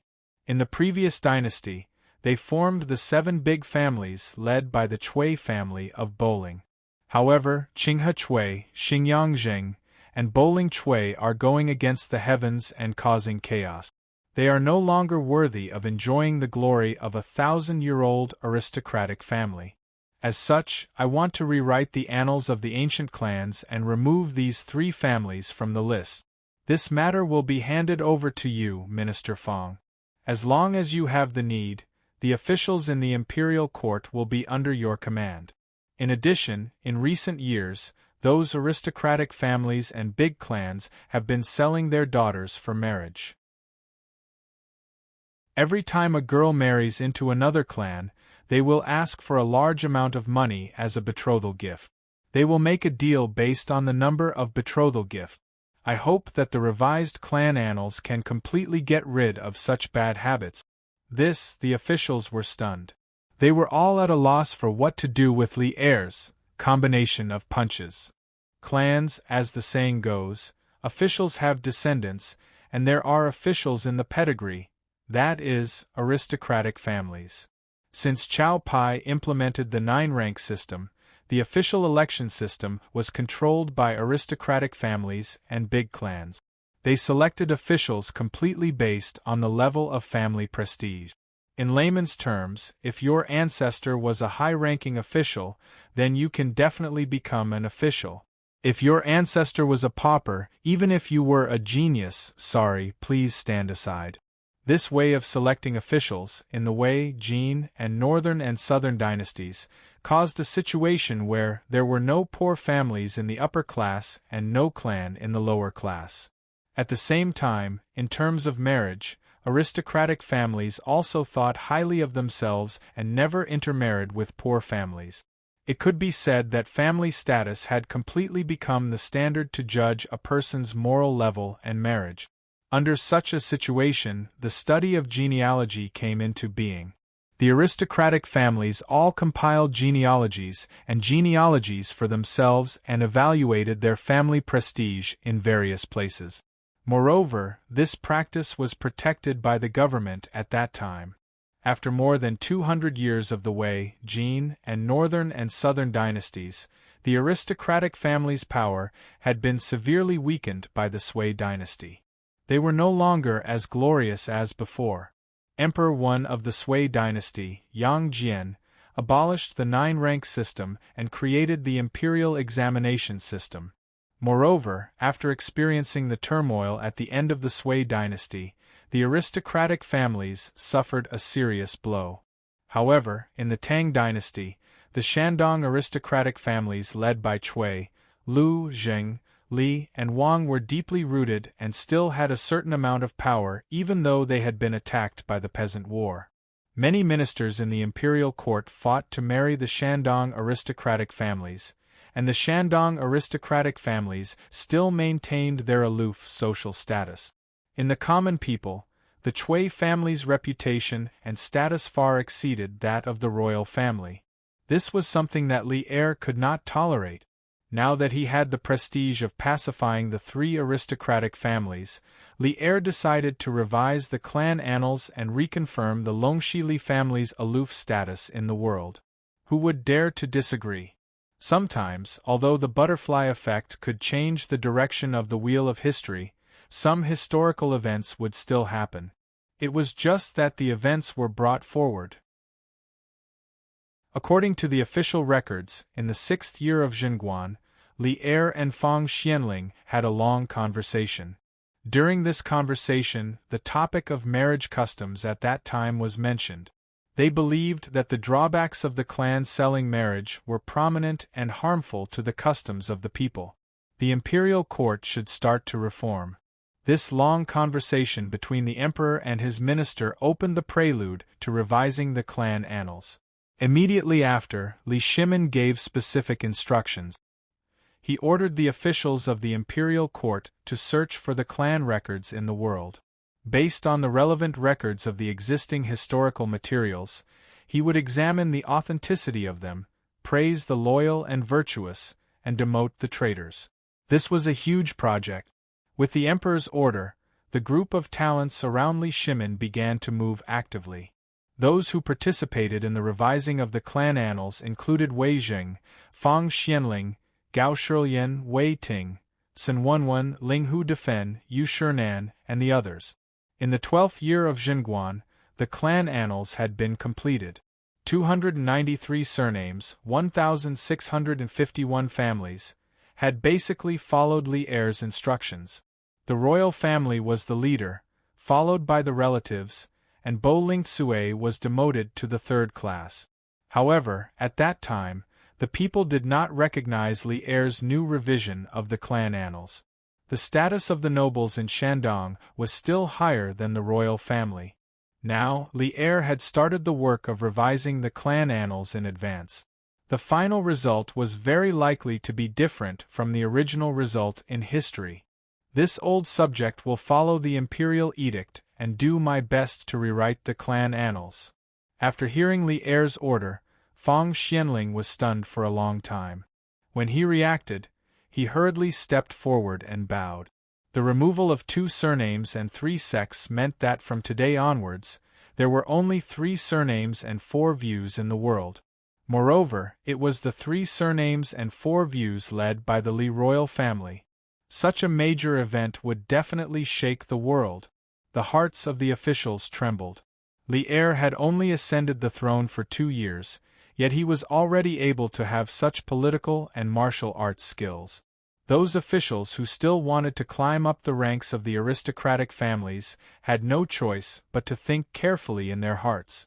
After the morning court, Li Er ordered people to post the notice of the great victory in Guangxing County in Chang'an City. When the people saw it, they all rushed to spread the news. The news that the Cui family of Qinghe, the Jing family of Xingyang, and the Cui family of Boling rebelled, and were all destroyed by Li Jing spread throughout Chang'an City in a very short time like a gust of wind, and it was still quickly spreading to the surrounding counties. The Cui family of Qinghe, the Jing family of Xingyang, and the Cui family of Boling were all destroyed? These are all 1,000-year-old aristocratic families. How could they be gone just like that? Yes. In the past, from the officials to the people, it was the highest honor to marry the daughter of the 5 surnames, especially the daughter of the Cui family. Even the prime minister wanted to marry her, but he couldn't get her. But now that the Cui family has fallen, the daughter of the Cui family will probably be sent to the musical house, right? Ha! Humph. I think the Cui family and the Jing family deserve it, especially the Cui family. Last year, you all know the mistress of the Cui family, Wang, right? That evil woman made the servants in the mansion into human swine. How vicious is that? If it wasn't for some kind-hearted person who exposed this matter, I think Wang would still be at large in her heart. That's right. The Cui family is not only rich but also cruel. It's better to destroy such an aristocratic family as soon as possible. Now, who would be proud of marrying a daughter of the 5 surnames? In my opinion, the best way to earn a lifetime of glory and wealth is to enter Yanhuang College, or marry the daughter of the Marquis of Yong'an. The Marquis of Yong'an is a new noble in the imperial court. He has money, power, influence, and ability. He will definitely have a bright future. Although the Marquis of Yong'an got married last year, he doesn't have any children now, let alone a daughter. Who do you want to marry? Hey, what are you afraid of? Doesn't the Marquis of Yong'an have a sister who hasn't been married yet? Even if he can't be a son-in-law, he can be a brother-in-law. Bah! You despicable bastard! The sister of the Marquis of Yong'an hasn't even reached marriageable age, and you want to marry her? Shameless! That's right. Even if she has reached marriageable age, it won't be your turn. The Marquis of Yong'an is talented in both civil and military affairs. He will only choose a handsome and elegant man like me as his brother-in-law. Bah! Qin Qingfeng, you are even more shameless. Far away in Cloud Mountain, Li Zixuan, who didn't care about worldly affairs, would never have thought that trouble would fall from the sky while he was sitting at home. Moreover, if he knew what the common people were talking about, he would definitely vomit 3 liters of blood because of these ancient people's ability to change the topic. They were clearly talking about the imperial court's rebellion and the annihilation of the 3 aristocratic families. But why did they end up talking about him, Li Zixuan, looking for a brother-in-law? This ability to change the topic was too scary, right? Brother, when is Iron Egg coming back? Lan'er, who didn't know that she had become the best daughter-in-law in the common people's mouths, hurriedly asked when she saw Li Zixuan coming back. Li Zixuan smiled and patted the little girl's head, saying, "What is it? Lan'er, why are you looking for Iron Egg?" Lan'er pushed away Li Zixuan's big hand on her head. She felt that Li Zixuan's action was treating her like a child, which was disrespectful to her. The little girl frowned and said, "Nothing much, it's just that I went to the academy to play recently, but there was no Iron Egg, so it was very boring. Brother Chon Yo only knows how to bully Lan'er. Brother, just tell Lan'er when Iron Egg is coming back." After saying that, the little girl pouted proudly, looking very cute. Li Zixuan heard this and felt helpless. With Ching Chumo's bad temper, if he didn't tease Lan'er, he would probably feel uncomfortable all over. Iron Egg has already left Zhengzhou with the army today, and he should be back in 6 or 7 days. Lan'er, don't worry. Big Brother will show you something fun. Lan'er's eyes lit up, and she immediately became interested. She asked excitedly, "What is it?" Li Zixuan smiled and said, "Hee, I can't tell you now, but you'll know when the time comes. Stinky brother, you're still keeping me in suspense." Yamacho, His Majesty has gone to the academy. You should go quickly." In the afternoon, Li Zixuan was sunbathing in the front yard when Emo Zhong suddenly rushed to the door and said. Li Zixuan quickly got up and said, "Okay. I'll go over now." No matter what, Yamacho Li Zixuan was the most powerful person in this land. When he came to Yanwang College, Li Zixuan, as the Yamacho, had to be present, just like a leader inspecting his work. Half an hour later, Li Zixuan arrived at Yanwang College. After asking about Li Er's current location, he quickly followed him. Old Li was now in the corridor outside Class 1's classroom. It seemed like he was secretly listening to the teacher's lecture inside.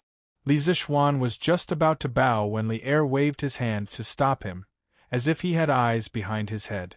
Li Zixuan understood what Li Er meant, so he didn't say anything. Thus, a dean of Yanwang College and a Yamacho of Yanwang College actually leaned on the window outside the classroom and did this shady business of eavesdropping on the teacher's lecture. This class was physics. Class 1's physics class was originally taught by Mo Huai, but Mo Huai was now busy with the construction of the dam and couldn't leave at all. Therefore, all of Mo Huai's affairs in the academy were temporarily handed over to Mo Chue. This person was also the focus of Mo Huai's training and was very likely to be the next Mo family big son. A while ago, Li Zixuan had secretly tested Mo Chue's ability and found that whether it was his grasp of physics or his ability to lecture in class, this young man was basically on par with Mo Huai. Based on this, Li Zixuan gradually relaxed. When school started, all of you must have seen Yamacho personally demonstrate the telegraph machine. You only know that the telegraph machine is very magical and can transmit messages from far away, but do you know why it can transmit messages? What does it rely on to transmit messages?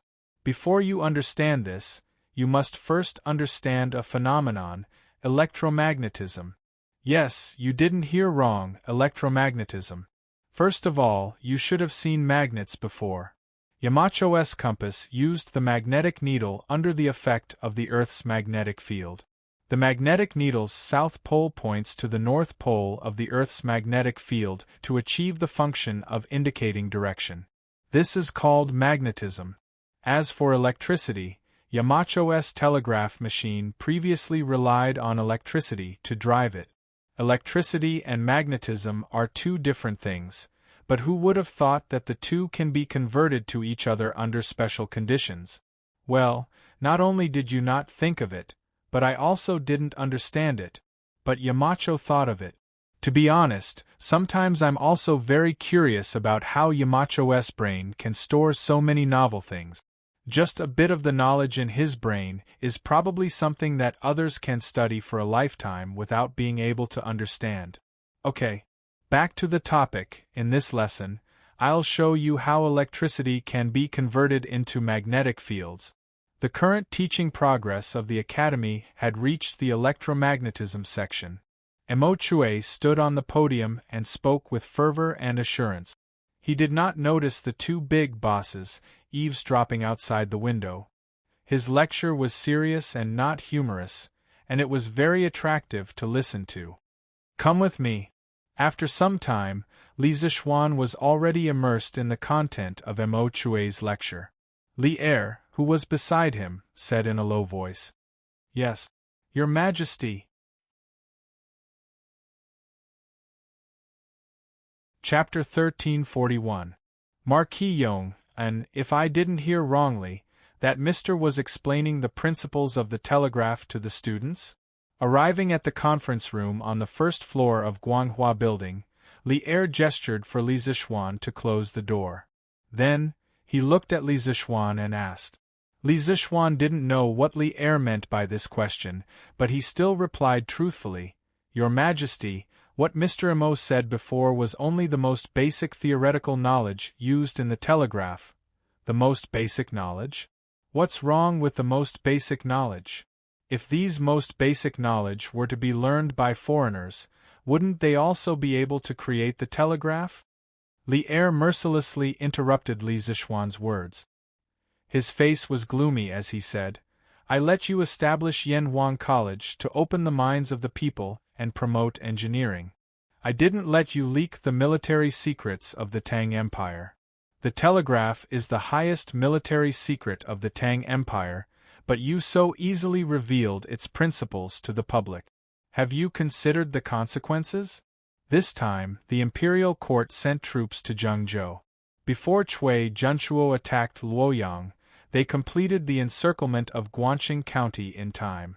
Then, during the siege, Li Jing and Lu Rengue worked together to break into the city without expending a single soldier. What did they rely on? You should know better than me. You can imagine, if the technology of the telegraph fell into the hands of the enemy, how much trouble would it bring to the Tang Empire? As the Yamacho of Yanhuang College, why didn't you think of this? Li Er blabbered on and on, not giving Li Zixuan a chance to interrupt. It could be seen that he was quite angry now. It was because of the recent war that Li Er saw the importance of the telegraph in the military, so he had such a big reaction now. Li Zixuan saw that Li Er had finally finished speaking, so he quickly took the opportunity to say, "Your Majesty, knowing the principle of the telegraph machine and making it are two completely different things. It's like everyone knows that food is grown from the ground, but does everyone know how to grow the ground? Of course not. I'm introducing these things to the students in the physics textbook so that they can understand the characteristics of things in this world and broaden their horizons. This way they can create more valuable things in the future. Even a wise man would make a mistake. Although this official is proficient in engineering, this official's strength is limited after all. This official needs many successors of engineering to help this official overcome more technical difficulties. If this official blindly cherishes what he knows, once this official gets old or dies, engineering will quickly decline and there will be no successor." Li Zixuan felt that he needed to explain the gap between theory and practice to old Li, and at the same time change old Li's long-held beliefs. This question was actually very simple. In modern times, it could be said that 90% of college students and even high school students knew how the telegraph worked. But did they know how to make a telegraph? Obviously, it was impossible. Among the 90% of the students, it would already be good if 5% of them could make a telegraph. Another example would be the atomic bomb and hydrogen bomb. Many people knew the explosion principle of the atomic bomb and hydrogen bomb. One was nuclear fission and the other was nuclear fusion. However, with so many people knowing the principle, why were there so few countries in the world that possessed nuclear weapons? There was a huge gap between theory and practice.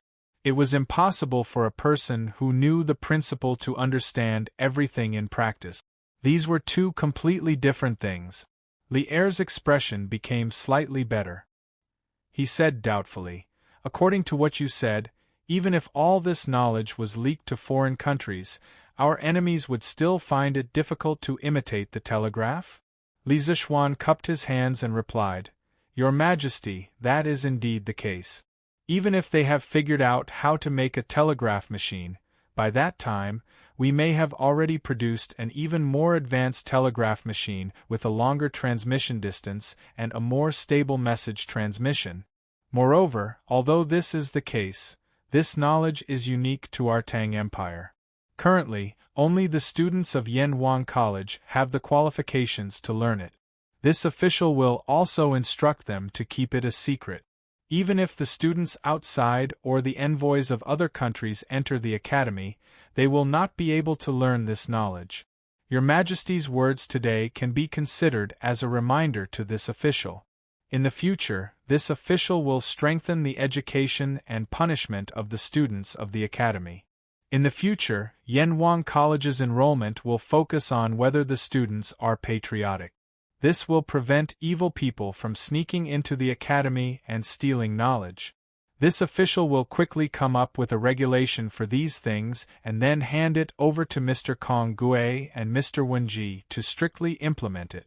This will further prevent the teachers and students of the academy from leaking the academy's knowledge." Lier's expression finally improved. He nodded and said, "That's more like it.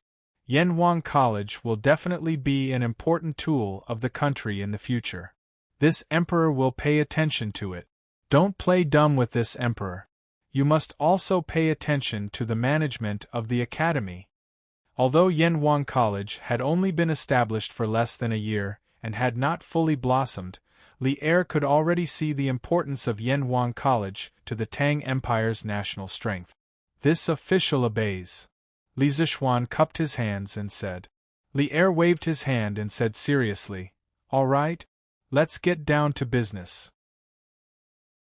We came here today because we have something to discuss with you." Li Zishuan was puzzled and said, "Your Majesty, please speak." Lier pondered for a moment and slowly said, "This time, in resolving the crisis of Luoyang and taking down Guan City, the telegraph played an extremely important role.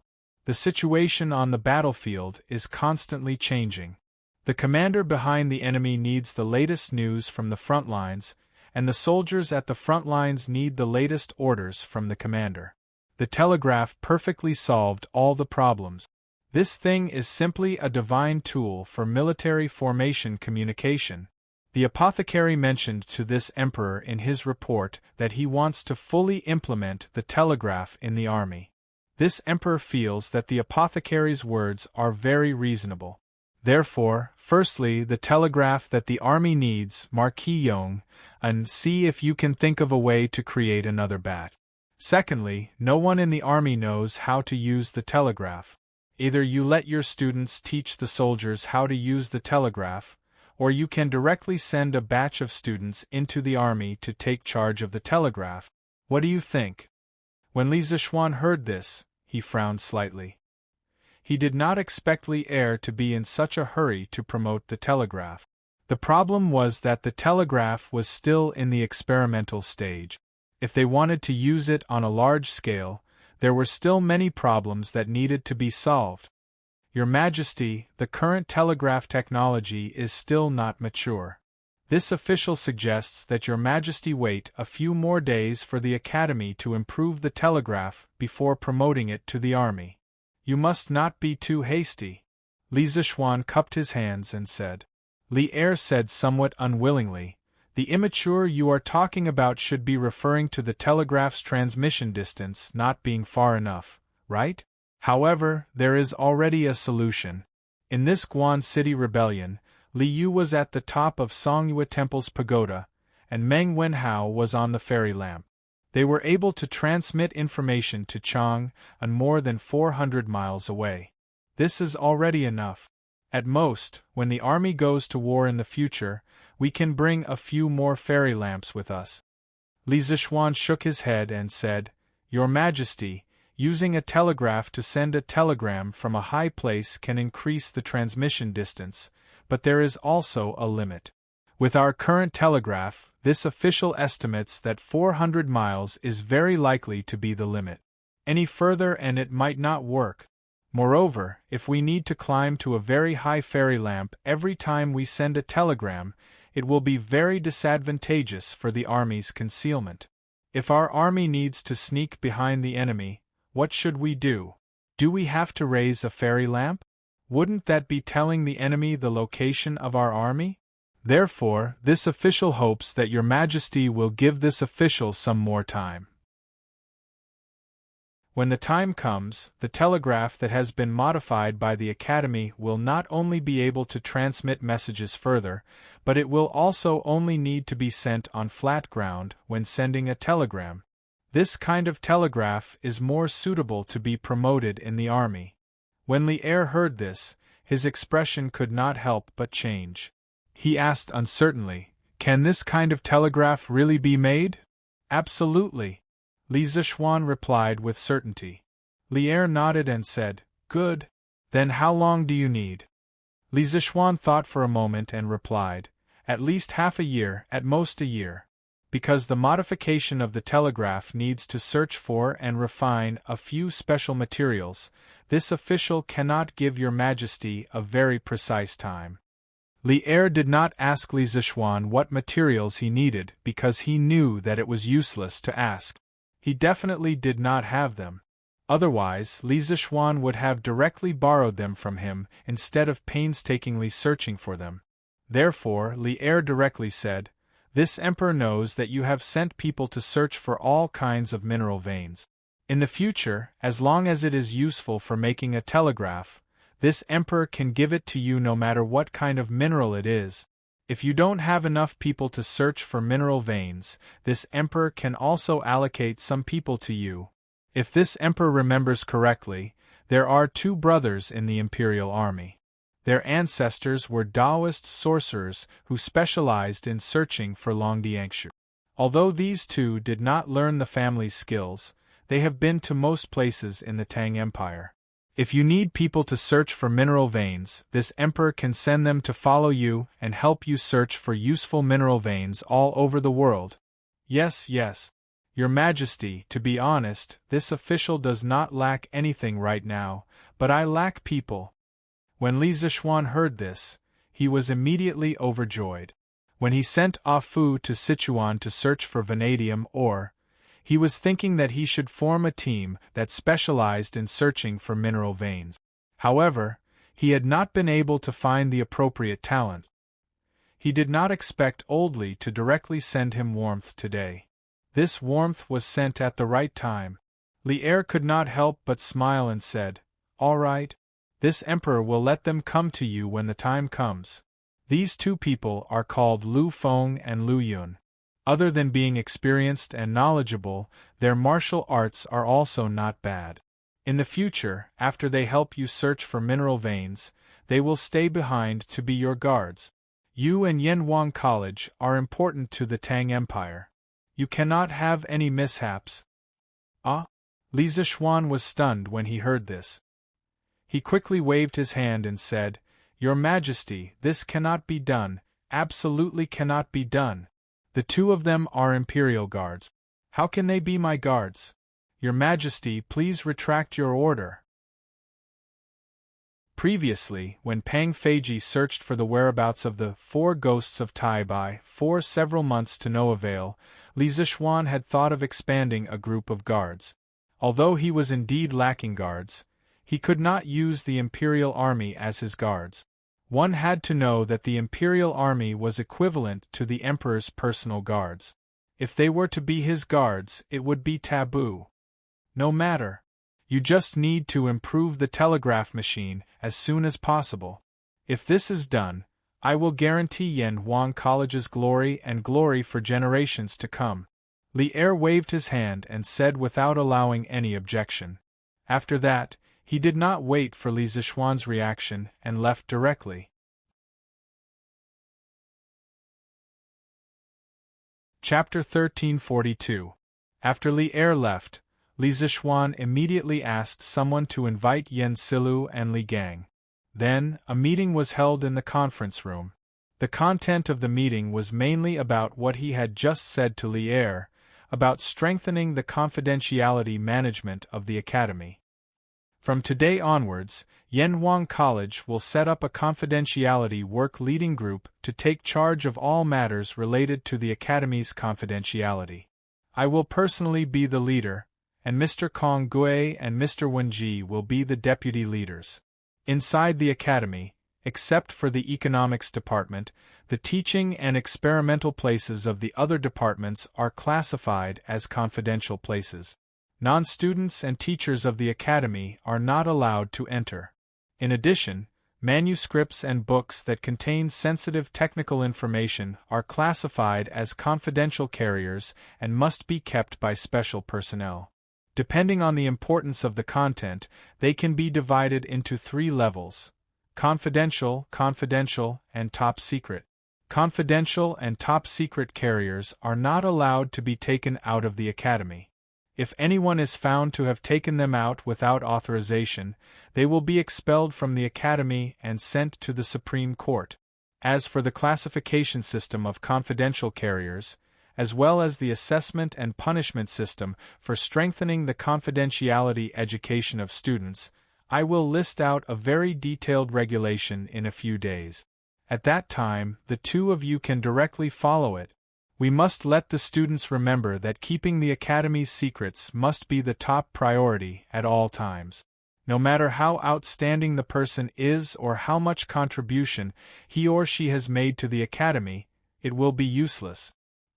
He or she will receive the most severe punishment from Yan Huang College and the Supreme Court. Li Gang and Yan Silu were extremely surprised and opened their mouth. At first, they thought Li Zixuan was just talking casually.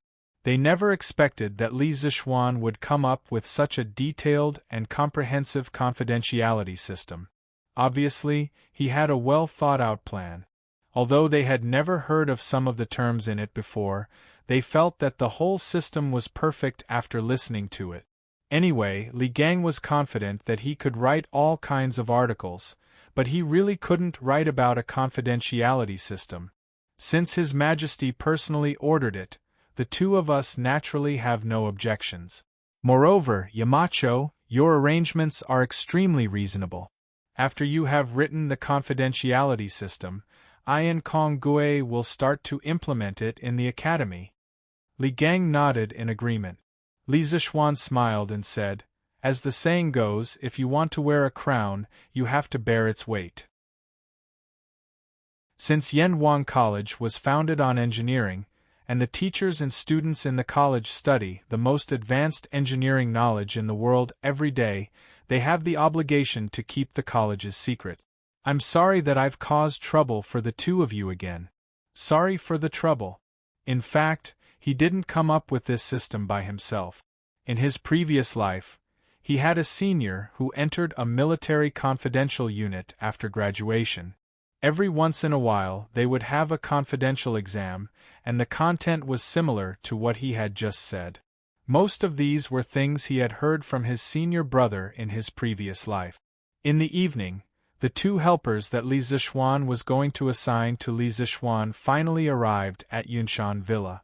It wasn't just 2 people who came, but a group of people. There were a total of 15 people. Of the 2 people in the lead, one was about 30 years old. He had a square face and wasn't ugly.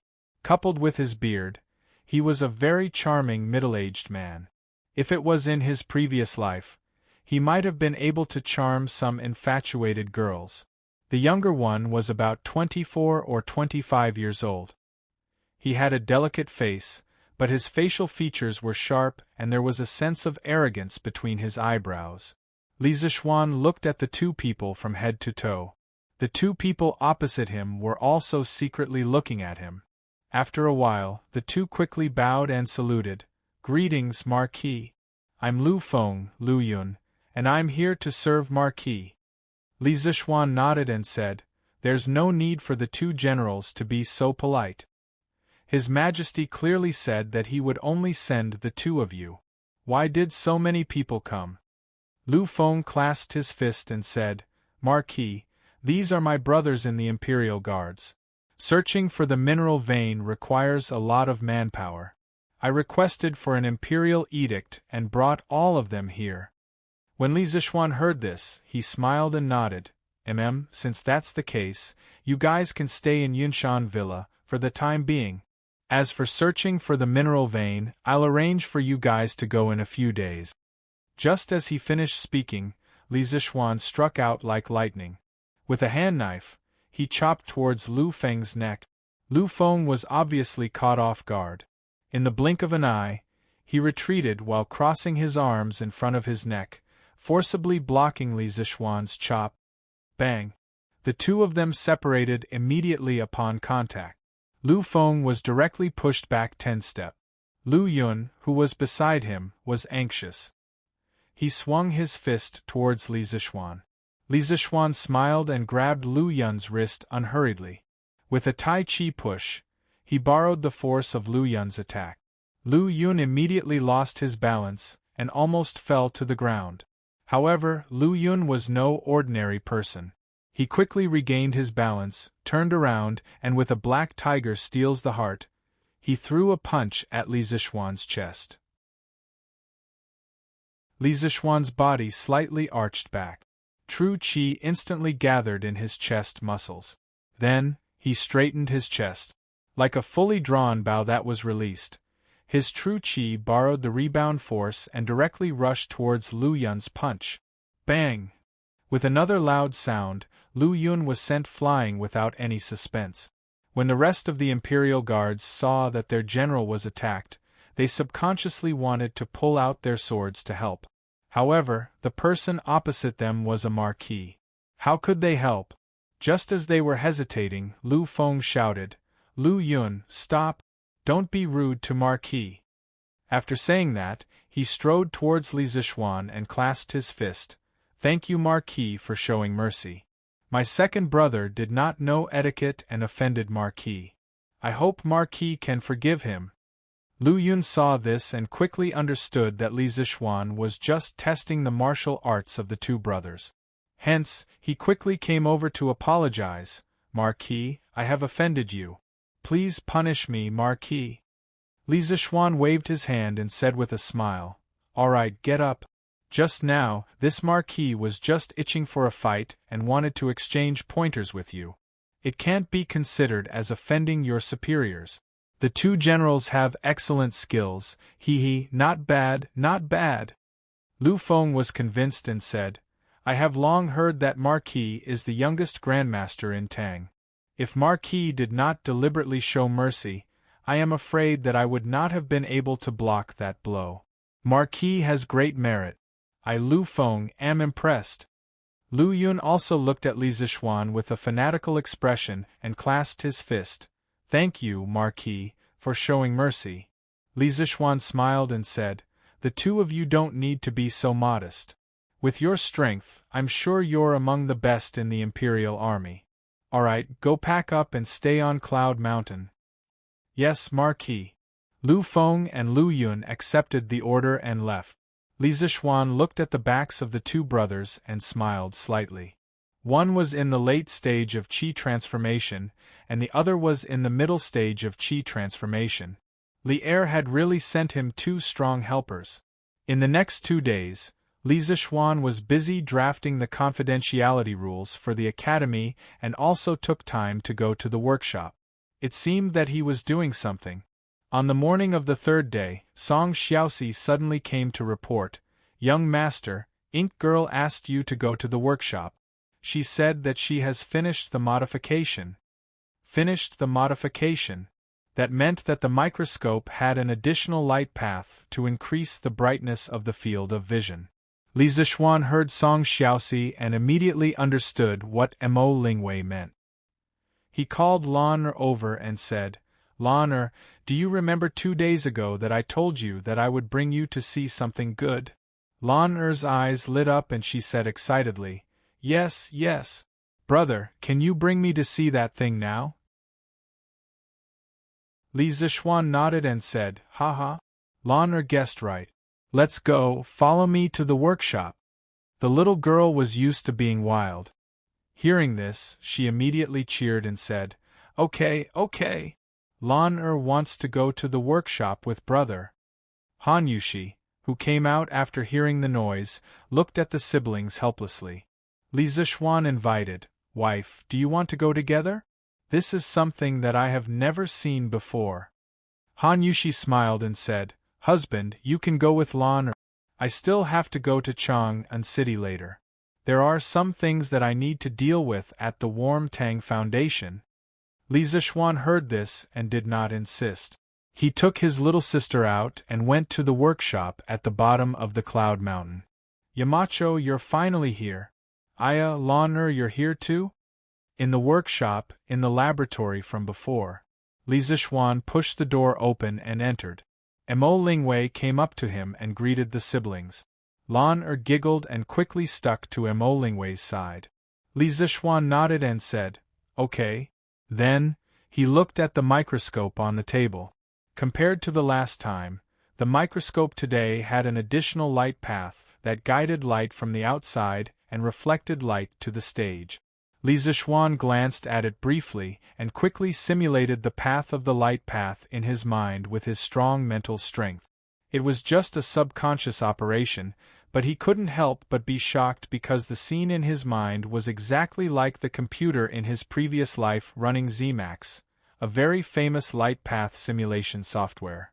He could clearly see the path and details of the light path in every part of the light path. This ability was just like how he could simulate all kinds of mechanical structures in his mind before. Now it seemed that his strong mental strength could not only be used to simulate mechanical structures. In fact, it was like a supercomputer installed in the brain. It could simulate any kind of complicated calculation, three-dimensional modeling, and all kinds of mathematical or physical models. It was really amazing. "Young master, these are the glass slides you made a few days ago." At this moment, Song Xiaoxi came. When he entered the workshop, Li Zishuan had asked him to get something.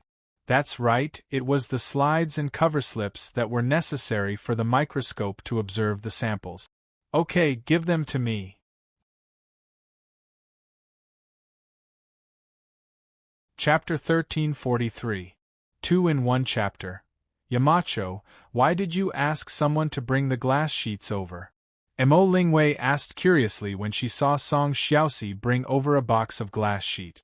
Li Zishuan smiled and said, "Ink girl, these glass sheets are used to store objects under observation. Think about it, if the sunlight shines from below and the object is placed in another container, how can the light pass through?" Mo Lingwei nodded thoughtfully and said, Yamacho is right. Then what is Yamacho planning to use this microscope to look at today?" "To look at the water. To see what is in the water that we usually drink," Li Zishuan said with a smile. Then, he turned around and ordered, "Xiaoxi, bring me a bowl of clear river water." The diameter of the bacteria in the river was generally about 5 microns. The microscope made by Mo Lingwei had a magnification of 400 times, which meant that it could magnify the bacteria to about 2 millimeters. The human eye could see at least 0.2 millimeters, so with this microscope, it was possible to see the bacteria in the river. What's more, other than bacteria, there are also some parasites in the river. These parasites are much bigger than bacteria. "Yes, young master." Song Xiaoxi nodded and left to carry out the order. But he was a little confused. Look at the water? What's there to look at? It's cool and clear, what can be in it? Although he was thinking this, Song Xiaoxi still walked to the cafeteria of the workshop. The new workshop now has more than 1,000 permanent employees. Of course, there is a staff cafeteria. The workers in the cafeteria will bring back water from the Ba River every morning and fill the cafeteria's water tank. So Song Xiaoxi doesn't need to go to the river, he only needs to come here to get water. Oh brother C, why are you here? Song Xiaoxi had just walked into the courtyard where the dining hall was located when a servant came up to him with a fawning smile. Although Song Xiaoxi was just a servant in the workshop, the servants were also divided into rank. Song Xiaoxi served Faubert every day and could also see Li Zixuan often. How could an ordinary servant compare to him? Ahem. I'm just here for a bowl of water. You can go about your business, tycoon. Song Xiaoxi understood that Li Zixuan and Mo Lingwei's microscope should not be revealed to outsiders yet. After being by Faubert's side for so long, he still had a sense of secrecy. Therefore, he casually made up an excuse and planned to go in and get the water himself. It just so happened that he was feeling a little thirsty. The manservant named Daheng hurriedly said, "Hey, fourth brother, wait here. I'll go boil some water for you." Song Xiaoxi quickly grabbed Tycoon and said, "No need. I like cold drinks. I say, you brat, hurry up and do your own things. Don't delay things, otherwise chef you will scold you again." "Then, fourth brother, I'll go back to work." Tycoon heard this and could only go back to washing the vegetables. Song Xiaoxi went to the kitchen and took a porcelain bowl. He scooped a bowl of water from the water tank under the shed outside the house and poured a bowl of water into his stomach first. Then, he scooped another bowl of water and muttered to himself, "Sigh, today's weather is really hot. No, I have to scoop another bowl of water to take home." After that, he walked out of the courtyard leisurely. Tycoon, who was in the courtyard, looked at the sun in the sky and asked curiously, "Is it hot today? It's not hot, right? Why does fourth brother feel hot?" Young master, the water is here." After a while, Song Xiaoxi came back with a bowl of water and returned to Mo Lingwei's laboratory. Li Zixuan took the water and walked to the table. He asked Mo Lingwei for a pair of white gloves and used a latex dropper to drip the water from the bowl onto the glass slide. Then, he used a pair of tweezers to cover the glass slide. Speaking of which, the laboratory in this world had some basic tools such as gloves, tweezers, droppers, and test tubes. In terms of facilities, this was the most advanced laboratory in the whole of Tang Dynasty. However, in modern times, this laboratory could not even be compared to a high school chemistry laboratory. Li Zixuan placed the glass slide that contained the river water on the microscope stage. After adjusting the position, he fixed it with a clamp. Luckily, it's a sunny day today. At this time, Mo Lingwei smiled and handed Song Xiaoxi a mirror.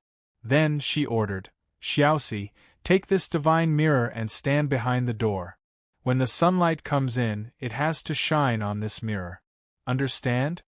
As she spoke, she pointed to a mirror on the table and said, "Look at the mirror." "Okay. Xiaoxi understands." Song Xiaoxi replied and walked to the door with the mirror. After a while, a ray of sunlight shone into the room. Song Xiaoxi carefully adjusted the angle and reflected the sunlight on the mirror that Mo Lingwei pointed at earlier. "Okay. Xiaoxi, stand still," Mo Lingwei shouted. Then, she squatted down and started to fiddle with the mirrors on the table. She mainly adjusted the angle of the mirrors so that the sunlight could shine on the bottom of the microscope. "Okay. It's done." Li Zixuan's left eye was in front of the eyepiece. When he saw the light in his field of vision, he quickly said. Then, his right hand started to twist the screw next to the microscope to adjust the distance between the objective lens and the glass slide. Gradually, the blurry light in his field of vision became clearer and clearer. In the end, there were many different shapes in his field of vision. Some of them were even moving. Li Zixuan was very happy. He quickly said, Okay. We can see the things in the river. Ink girl, come and take a look." "Wow. Really? Really?" Let me see. Hearing this, Mo Lingwei rushed to the front of the microscope. She moved her eyes closer and saw many moving black spots in the light. Some of the moving black spots were bigger and looked like squirming maggot. Mo Lingwei was shocked. Yamacho, what are those things? Where did they come from? Mo Lingwei left the microscope and asked Li Zixuan. Of course they came from the water. You saw it just now. The glass slide only had a drop of water that little four sent over. Li Zixuan said with a smile. They came from the water? Doesn't that mean that in the water that we usually drink there are many of those tiny little bugs? When Mo Lingwei heard this, his face turned green. Luckily he didn't eat in the morning. Otherwise, he would have vomited his breakfast. Sister Wei, what little bugs? Lan wants to see too. Lan listened for a long time and became interested. She quickly pulled Mo Lingwei's arm and asked eagerly. Mo Lingwei looked at the little girl sympathetically and asked, Lan you really want to see? Yes. Of course I want to see. Lan nodded without hesitation. Okay. Then I'll bring you to see. Mo Lingwei laughed mischievously. Then, she moved a stool and said, Lan come. Stand on this. The table where the microscope was placed was quite high. With Lan height, she couldn't reach it. Li Zixuan saw all this, but he didn't stop her. At this moment, he took a stand from the side and walked out of the room. He said to Song Xiaoxi, Let me hold this mirror. Xiaoxi, go to Yunshan Mountain and see if Priest Sun, Professor Wang, and Professor Qin are there. If they are, invite them here. Tell them that the workshop has made a magical instrument that can see tiny things. Song Xiaoxi quickly replied, Yes, young master. Xiaoxi will go now. Li Zixuan took the mirror and placed it on the stand. Then, he adjusted the angle of the mirror slightly. Mo Lingwei said, It's done. Yamacho. Li Zixuan nodded. When he was about to go in, he realized that Song Xiaoxi hadn't left yet. He couldn't help but ask, Xiaoxi, is there anything else? Song Xiaoxi scratched his head and said embarrassedly, Young master, just now Professor Mo said that there were bugs in the river. But when I brought it over, I didn't see anything in the water. In fact, he was panicking because he had just drunk a bowl of cold water a few minutes ago. Li Zixuan found it funny and said, Those bugs can't be seen with the naked eye. You can only see them with the microscope inside. Why? Xiaoxi, do you want to see them too? Last year, when they were testing the telegraph machine, Song Xiaoxi ran back and forth until he got a heatstroke. Li Zixuan had a good impression of him. Okay. Song Xiaoxi's eyes were fixed on the inside. When he heard that, he subconsciously responded. Then, he quickly reacted and waved his hand. No. This is something that young master and Professor Mo made. Xiaoxi is just a servant. How can I see it? Young master, Xiaoxi will go to Yunshan now. Stop. Li Zixuan grabbed Song Xiaoxi and frowned. What servant, master? If I tell you to go take a look, then go take a look. Go in. You can go to Yunshan after you see it. After that, he walked in. Inside, Lan had finished looking at the river on the glass slide. The little girl's face was pale as she squatted by the side and retched. What? Lan drank water in the morning. There are bugs in Lan stomach. Woo. Mo Lingwei giggled at the side. She was gloating. Haha. Lan you were the one who wanted to see it. You can't blame sister. Li Zixuan ignored the two girls. He said to Song Xiaoxi, See for yourself.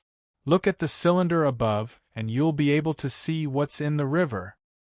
Yes. Thank you, young master. Song Xiaoxi obeyed, and placed his eyes above the eyepiece of the microscope. Suddenly, a very beautiful image appeared in front of his eyes. There were moving little black dots and wriggling little black lines. This image was so beautiful that he didn't dare to look down. Young master, What are those moving black dots and black lines? Song Xiaoxi took 2 steps back and looked at Li Zixuan in fear. This is a bug, but it is also not a bug. Go and get Priest's son here first. I will tell you later. Li Zixuan did not explain immediately. If he did, he would have to explain again when Sun Simiao and the rest arrived. Oh. Song Xiaoxi answered in a panic and ran out. After about half an hour, footsteps and Sun Simiao's laughter came from outside the door. Ha! Xiao Xian has finally made the thing that he promised me. Today, I will open my eyes. His voice was heard before he arrived.